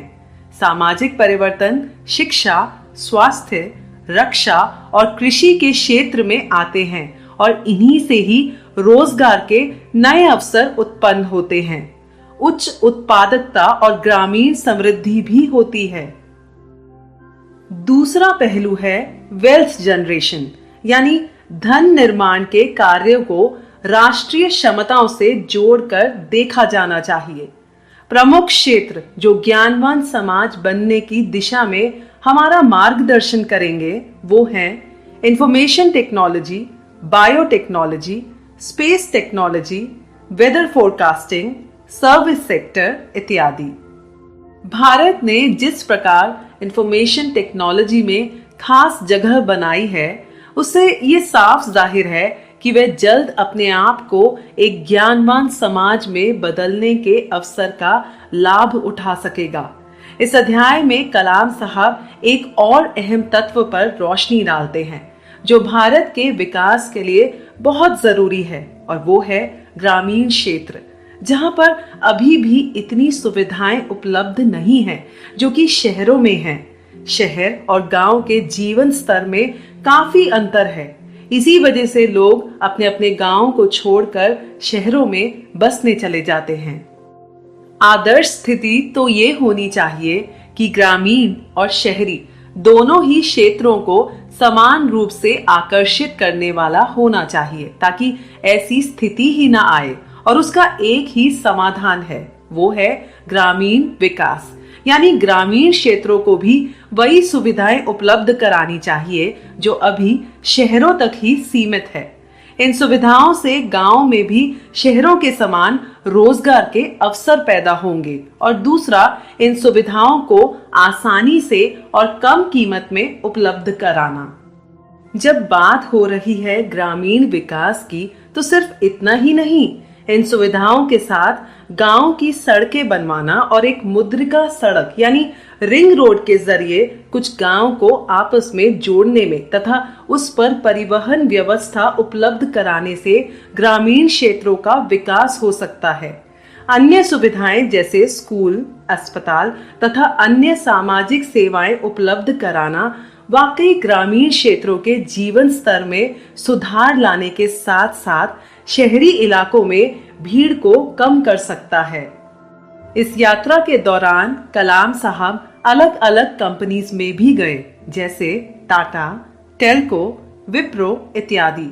जब वे टेल्को कंपनी में गए तो वहां पर कंपनी के डिजाइन्स, मैन्युफैक्चरिंग और टेस्टिंग प्लांट्स देखकर वे बहुत खुश हुए और उन्हें एहसास हुआ कि भारत टेक्नोलॉजी के क्षेत्र में दिन भर दिन कितना विकसित हो रहा है। जब कलाम साहब विप्रो के अध्यक्ष अजीम प्रेमजी से मिले तो उन्होंने प्रेमजी से पूछा कि कैसे व्यापार की दुनिया में विप्रो ने इतना ऊंचा मुकाम हासिल किया। प्रेम जी ने इस प्रश्न का बहुत ही विलक्षण उत्तर दिया। उन्होंने बताया कि 3 पहलू हैं जो उनके दिमाग में बिल्कुल स्पष्ट हैं। पहला कि पीढ़ियों तक पसीना बहाना और हमारी टीम्स की कड़ी मेहनत। दूसरा पहलू है ग्राहक हमारे लिए बहुत महत्वपूर्ण है और हमारा मकसद ग्राहक के लिए संतुष्टि जुटाना होता है। तीसरा कुछ हद तक किस्मत भी होती है, लेकिन अगर पहले 2 पहलुओं पर काम नहीं किया जाए तो तीसरा यानी किस्मत भी कुछ नहीं कर सकती।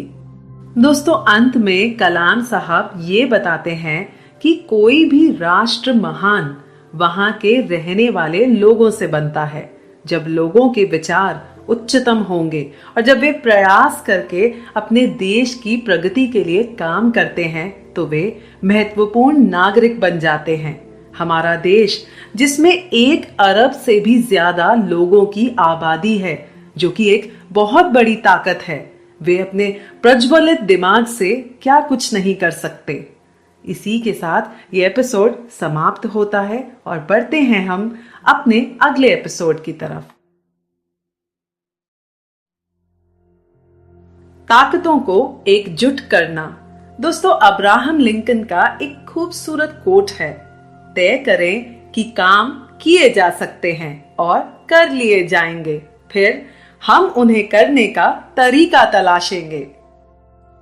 इस अध्याय में कलाम साहब ने 5 ऐसे क्षेत्रों की पहचान की है जिनमें भारत के पास कोर कॉम्पिटेंसी है, यानी प्रमुख योग्यता मौजूद है और जो भारत को विकसित करने में मदद कर सकता है।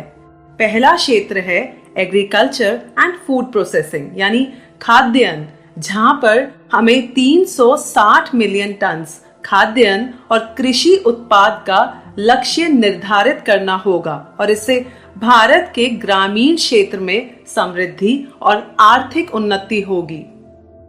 दूसरा क्षेत्र है बिजली। पूरे देश में बिजली की आपूर्ति की बहुत आवश्यकता है।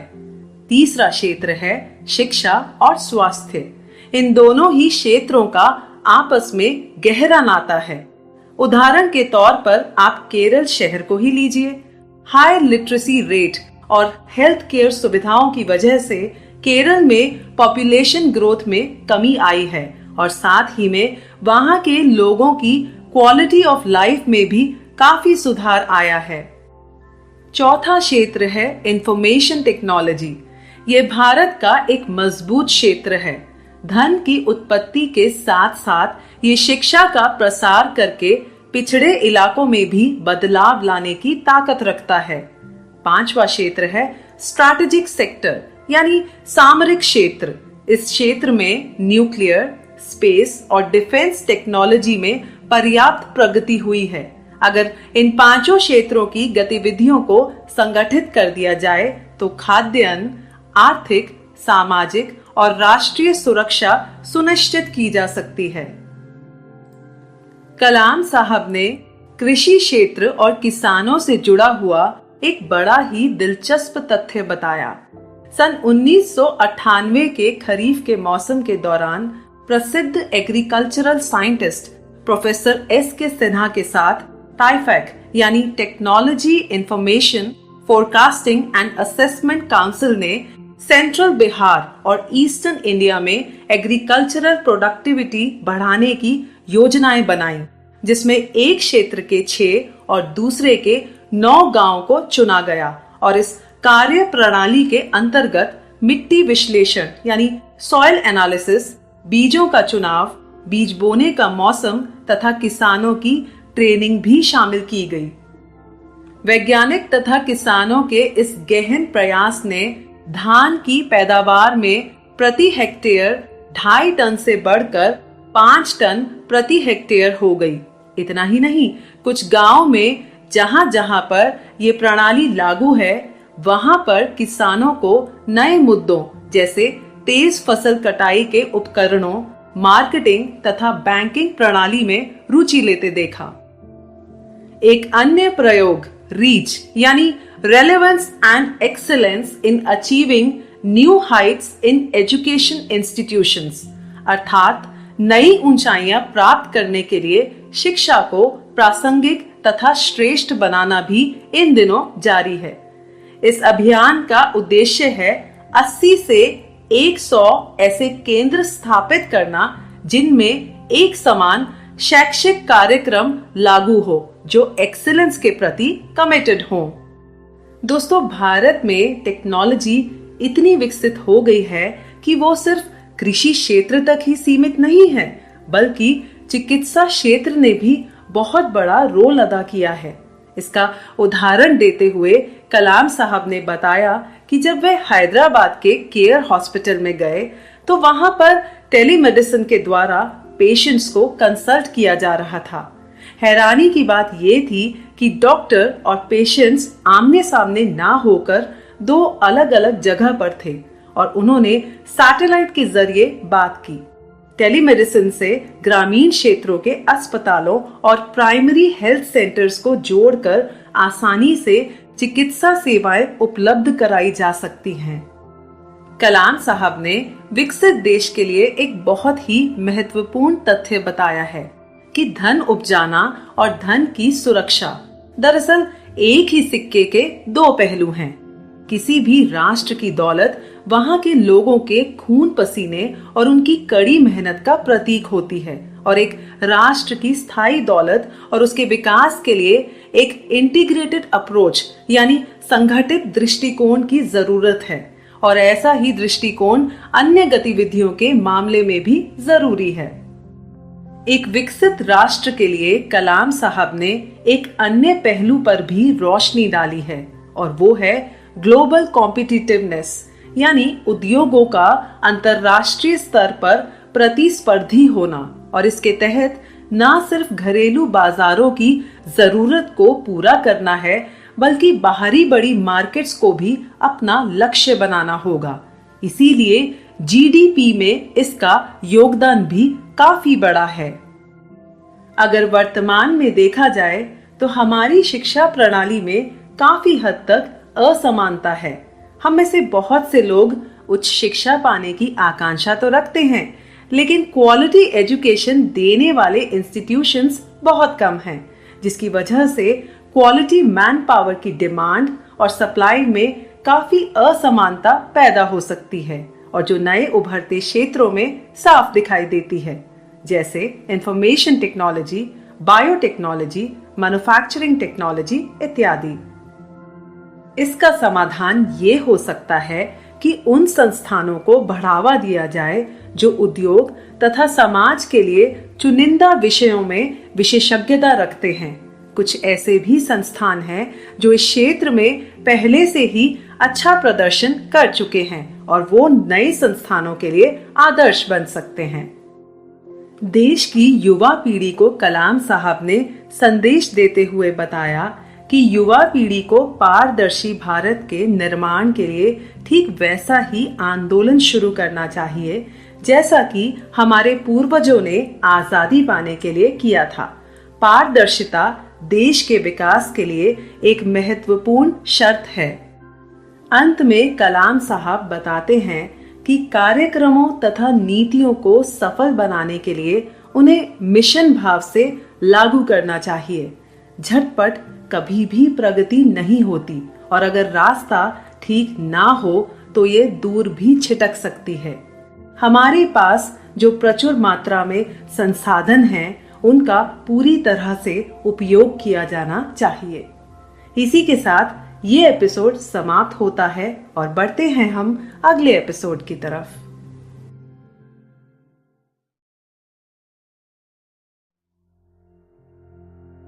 नए राज्य का निर्माण। यदि मुझसे पूरे संसार में से उस देश को चुनने को कहा जाए जहां प्रकृति ने सबसे अधिक संपदा, शक्ति और सौंदर्य बिखेरा है, जिसके कुछ भाग तो ऐसे हैं मानो धरती पर ही स्वर्ग उतर आया हो, तो मैं निस्संदेह भारत को चुनूंगा। ये खूबसूरत शब्द हैं मैक्स म्यूलर के। वाकई क्या खूब कहा है भारत देश के बारे में। दोस्तों, कलाम साहब बताते हैं कि 2001 में जब उन्होंने ये पुस्तक लिखनी शुरू की थी, तब उन्होंने इस पुस्तक की शुरुआत झारखंड की यात्रा से की थी। उन्हें इस राज्य का साइंस और टेक्नोलॉजी काउंसिल का सहायक बनाया गया था और इस बार की यात्रा का उनका मकसद था इस क्षेत्र के जड़ी बूटियां, वन उत्पादों तथा अन्य प्राकृतिक संसाधनों वाले इस क्षेत्र के लिए मुख्यमंत्री तथा अन्य संबंधित अधिकारियों के साथ बैठकर विकास कार्यक्रम की रूपरेखा को तैयार करना। कलाम साहब पहले भी रांची से 75 किलोमीटर दूर स्थित पहाड़ी इलाके में शिक्षा और स्वास्थ्य के एक कार्यक्रम में गए थे। वहां पर विकास के सभी अंश मौजूद थे, जैसे उपजाऊ भूमि, लंबे पेड़ और भरपूर वनस्पति। और इससे भी ज्यादा एक बहुत खूबसूरत बात जो ध्यान देने वाली थी, वो ये कि वहां के लोगों की हंसी दिल से निकल रही थी और उनके अंदर मेहनत करने की ऐसी प्रबल इच्छा थी जो खुद में एक प्रेरणा थी। शहरों में आजकल शायद ऐसी हंसी लोगों के चेहरों से विलुप्त हो गई है। दरअसल झारखंड राज्य फूल उत्पादन तथा जड़ी बूटियों पर आधारित उत्पादों के क्षेत्रों में जबरदस्त सफलता हासिल कर सकता है।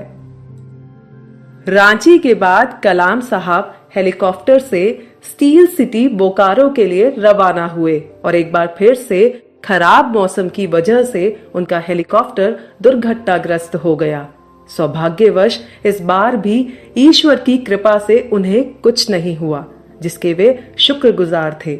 जैसा कि हम सब जानते हैं कि कलाम साहब समय को बहुत मोल देते थे और इस दुर्घटना के बाद बजाय थोड़ा आराम करने के वे सीधा दुर्घटना स्थल से रवाना हो गए और रामकृष्ण विद्यालय के छात्रों को संबोधित करने चले गए।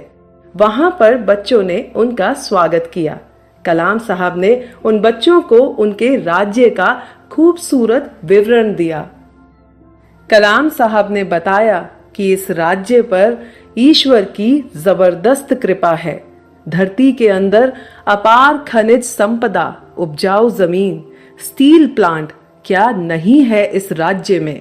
उन्होंने बच्चों से कहा कि ईश्वर की दी गई इस खूबसूरत धरोहर का इस्तेमाल आप सब झारखंड को एक विकसित राज्य बनाने में कर सकते हैं और इसके लिए आप सबको एक साथ मिशन मोड में काम करना होगा। कलाम साहब ने न सिर्फ बच्चों को संबोधित किया बल्कि टाउन हॉल मीटिंग में भी लोगों के प्रश्नों के उत्तर दिए। उसी बैठक में कलाम साहब से एक बड़ा ही दिलचस्प सवाल पूछा गया और प्रश्न था, क्या आप सोचते हैं कि राजनीति में पवित्रता संभव है? इस सवाल का जवाब कलाम साहब के लिए थोड़ा मुश्किल था, लेकिन फिर भी उन्होंने सोचा और फिर खूबसूरती से बड़ा प्रेरणादायक जवाब दिया कि आजादी से पहले एक पूरी पीढ़ी का उदय हुआ था जिन्होंने राजनीति, उद्योग, विज्ञान, कला आदि में अपनी योग्यता दिखाई थी, जैसे Mahatma Gandhi, CV Raman, JRD Tata, doctor S Radhakrishnan. खैर, ये एक लंबी सूची है। उस समाज के हर क्षेत्र में एक श्रेष्ठता दिखाई पड़ती थी, क्योंकि उस समय उन हालातों में भारत ने श्रेष्ठ बनने का सपना देखा था और भारत ने वो सपना पूरा भी किया। कलाम साहब का ये मानना है कि आज अगर देश फिर से दूसरा सपना देखे तो राजनीति समेत सभी क्षेत्रों में हमारी महत्वाकांक्षाओं के अनुरूप नेता भी फिर सामने आएंगे। कलाम साहब जब देश के सबसे बड़े स्टील प्लांट बोकारो का दौरा करने गए और जिसका आकार देखकर वे हैरान हो गए। वहां सैकड़ों आदमी अपना पसीना बहा रहे थे और संगठित तरीके से काम कर रहे थे। वहां पिघलता इस्पात ऐसे बह रहा था मानो आग का दरिया हो, लेकिन इसके आसपास अन्य औद्योगिक इकाइयां नहीं थीं जो यहाँ तैयार स्टील से विभिन्न उत्पाद तैयार करती। कलाम साहब को बताया गया कि इंडस्ट्रियल एस्टेट्स स्टेट परव्यू के अंडर आता है, यानी औद्योगिक क्षेत्रों का गठन राज्यों के अधिकार क्षेत्र में आता है। ये सुनकर कलाम साहब को लगा कि हमारे शासन की ऐसी सोच क्यों है। जब तक सेंट्रलाइज्ड प्लानिंग के जरिए और बड़े नेशनल मिशंस के तहत विकास की दिशा को स्टेट बेस्ड इंडस्ट्रीज यानी राज्य आधारित उद्योगों की तरफ नहीं मोड़ी जाएगी, तब तक वास्तविक समृद्धि प्राप्त नहीं की जा सकती। झारखंड से वापस आते हुए वे सोचने लगे कि इस राज्य की मदद किस प्रकार की जाए। इस राज्य में ऐसे अभियानों की जरूरत है जो एक निर्धारित समय में राज्य का कायाकल्प बदल दे। एक प्रयास की जरूरत है जहां केंद्र और राज्य को मिलकर काम करना चाहिए। क्या ऐसा संभव हो सकता है? इसी सोच विचार में डूबे कलाम साहब अपने उन दिनों को याद करने लगे जब उन्होंने SLV 3 पर काम किया था। अपने जीवन में कलाम साहब ने बहुत सारे स्पेस और डिफेंस के मिशन मोड प्रोग्राम्स पर काम किया था और इन प्रोग्राम्स का एक उद्देश्य होता है जिनको एक निर्धारित समय पर पूरा करना होता है। कलाम साहब का ये मानना था कि विभिन्न भागीदार जैसे सरकारी विभाग, उद्योग और अनुसंधान संस्थानों के बीच गहन भागीदारी से कम कीमत पर तेज रफ्तार से विकास किया जा सकता है और यही सच दूसरे प्रोजेक्ट्स और स्कीम्स पर भी लागू होता है। लेकिन हम आगे क्यों नहीं बढ़ पा रहे हैं? क्या हम जोखिम भरे मार्ग पर चलने से डरते हैं या फिर मिशन मोड प्रोग्राम्स की जिम्मेदारी लेने से डरते हैं? कलाम साहब ने बताया कि एक मिशन को पूरा करने के लिए खुद अपनी ही स्थिति को जोखिम में डालकर शुरुआत करें। जब भी जीवन में चुनौतियां आती हैं तो अपने साथ वे नए अवसर भी लाती हैं। यही चुनौतियां हमें आगे बढ़ने की हिम्मत देती हैं। हमारे दिमाग में नए नए विचार उत्पन्न होते हैं और हमारे काम करने की क्षमता भी बढ़ती है। कलाम साहब ने आगे बताया, या तो आप सफल होंगे या फिर असफल। अगर असफल होते हैं तो भी हमारे पास वो अनुभव हमेशा रहेगा जो भविष्य में हमारा मार्गदर्शन करता रहेगा। उससे भी ज्यादा एक अहम बात है कि अपनी तमाम उम्मीदों और अपेक्षाओं के साथ हमें अपने अंदर सफलता के विचार पैदा करने चाहिए और सफलता हमारे कदम जरूर चूमेगी। इसी के साथ ये एपिसोड समाप्त होता है और बढ़ते हैं हम अगले एपिसोड की तरफ।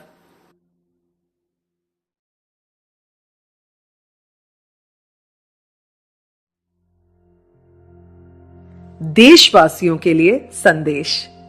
जहां मस्तिष्क आशंकाओं से परे है और सर है ऊंचा, जहां ज्ञान मुक्त है, जहां विश्व नहीं है खंडित, मेरे पिता ऐसे मेरे देश को जागृत करो। ये खूबसूरत शब्द हैं रविंद्रनाथ टैगोर के। इस अध्याय में कलाम साहब ने कल्पना की ताकत का जिक्र किया है, यानी पावर ऑफ इमेजिनेशन। ये ताकत हर प्रकार की रचनात्मक प्रक्रिया का मूल तत्व है और जीवन का तत्व भी यही है। इस ताकत से हम क्या कुछ नहीं कर सकते। हर इंसान के पास कल्पना की ताकत होती है जिससे वह सुंदर कल्पना करके अपने जीवन में आगे बढ़ सकता है। यही वो ताकत है जो विजेता और पराजित के बीच का अंतर है। कलाम साहब बताते हैं कि वे आने वाले 20 वर्षों में एक ऐसे भारत का सपना देखते हैं जो साक्षर हो और जो गरीबी के चंगुल से आजाद हो। ऐसा भारत जिसके शासन तंत्र पर श्रेष्ठ नेता विराजमान हो। लेकिन इस सपने को साकार कैसे बनाया जाए? दोस्तों, हम सब ने एक शब्द विजन के बारे में जरूर सुना होगा। विजन यानी भविष्य को देखने की क्षमता। आप अपने भविष्य को कैसे देखना चाहते हैं? जाहिर सी बात है, हम सभी एक खूबसूरत और खुशहाल भविष्य देखना चाहते हैं। लेकिन उस आने वाले भविष्य के लिए आपने कौन सी योजना बनाई है? और अगर बनाई है तो वहां तक पहुंचने के लिए आपको कितने साल लगेंगे? क्या आपने कभी सोचा है? अगर किसी ने अपने लिए कोई विजन ही नहीं देखा है तो निश्चित ही वो व्यक्ति अपनी जिंदगी में कुछ बड़ा हासिल नहीं कर सकता। एक अच्छे लीडर की सबसे पहली खूबी यही है कि वे अपने और पूरी संस्था के लिए एक खूबसूरत विजन देखता है। कलाम साहब भी एक ऐसे ही महान लीडर थे जो एक खूबसूरत विजन देखने में विश्वास रखते थे। उन्होंने बड़ी खूबसूरती से समझाया कि विजन एक ऐसी शक्ति है जो खुद हमारे अंदर से उत्पन्न होती है। यही वो शक्ति है जो हमें श्रेष्ठता की तरफ ले जाती है। उनके जीवन में कई बार चुनौतियां आई, लेकिन इस एक शक्ति ने उन्हें बहुत प्रभावित किया है। इसी शक्ति की वजह से महान लोगों ने प्रेरित होकर ये साबित किया है कि भारत क्या कुछ नहीं कर सकता। क्या आज हम ऐसे कार्यों को जारी रखने की स्थिति में हैं? और क्या हम उसी इच्छा शक्ति को दोबारा उत्पन्न कर सकते हैं? क्या हम कभी भारत में डिजाइन करी हुई और बनाई गई गाड़ियां फ्रैंकफर्ट या फिर सियोल की सड़कों पर दौड़ती हुई देख पाएंगे? और क्या हम भारत को अमेरिका, जापान तथा चीन के लिए बिजली घरों का निर्माण करते देख पाएंगे? कलाम साहब आगे कहते हैं, लेकिन यहां तक पहुंचने के लिए हमें अपने लक्ष्य भी बहुत बड़े रखने होंगे। कलाम साहब ने इंडियन मार्केट की स्थिति को समझाते हुए कहा कि हम आज सॉफ्टवेयर के क्षेत्र में तो प्रगति कर रहे हैं, लेकिन हार्डवेयर इंपोर्ट हो रहा है। क्या इस क्षेत्र में हम आगे बढ़ सकते हैं? ऐसे कई क्षेत्र हैं जिनमें अभी हमें और आगे बढ़ना है। हमारे पास मानव शक्ति है और उच्च योग्यता है। क्या नहीं है हमारे पास? फिर भी हम पीछे क्यों हैं? कलाम साहब पूछते हैं कि हमें इन चुनौतियों से जूझने के लिए कौन रोक रहा है? इसके लिए हमें हमारी एक समन्वित कार्य योजना का पालन करने के लिए विभिन्न मंत्रालयों, संस्थानों और उद्योगों के निजी हितों को छोड़कर अपने काम करने के तरीकों को एक नया आयाम देना होगा। कलाम साहब ने यह भी बताया कि आज कुछ राज्य दूसरे राज्यों से ज्यादा विकसित हैं, जैसे बेंगलोर, चेन्नई, मुंबई, दिल्ली और हैदराबाद। ये सभी राज्य व्यापारिक गतिविधियों का गढ़ बन चुके हैं। इंफॉर्मेशन टेक्नोलॉजी के क्षेत्र में हमें काफी सफलता मिली है और इसमें पूंजी निवेश भी हुआ है, लेकिन अगर कुल मिलाकर देखें तो इतनी प्रगति काफी नहीं है। अगर हम बात करें त्रिपुरा, असम जैसे नॉर्थ ईस्टर्न स्टेट्स की और झारखंड की, तो अपनी यात्रा के दौरान कलाम साहब ने पाया कि इन राज्यों के पास असीम क्षमता है, लेकिन इनका इस्तेमाल नहीं किया जा रहा। तमिलनाडु, आंध्र प्रदेश, पंजाब और कर्नाटक के बारे में कलाम साहब ने बताया कि शिक्षा तथा स्वास्थ्य जैसे क्षेत्रों में विकास के लिए धन उपलब्ध कराने पर काफी कुछ हासिल किया जा सकता है। कलाम साहब हम सबको अपील करते हुए कहते हैं कि intellectual forums, political platforms, academic institutions, इन सब में तो डिबेट्स और डिस्कशंस ही होती हैं। हमने आपस में भी बहुत तर्क कर लिया है, हाइपोथेसिस और थियरीज भी लिख डाली हैं, लेकिन फिर भी हमारी प्रगति नहीं हुई। वे चाहते हैं कि अब हम सब जिम्मेदारी लें और आज हम जिन परिस्थितियों में हैं, हम उसके लिए दूसरों को दोषी ना ठहराएं। और ऐसे में हम उन फायदों का आनंद ले सकते हैं जो सबके प्रयास करने पर प्राप्त होते हैं। कलाम साहब ने इस किताब के जरिए हम सबको ये समझाने की कोशिश की है कि हम सबके भीतर एक उच्च धरातल है जिसके प्रति हमें जागरूक होना है और स्वयं को एक विकसित राष्ट्र के नागरिक के रूप में देखना है।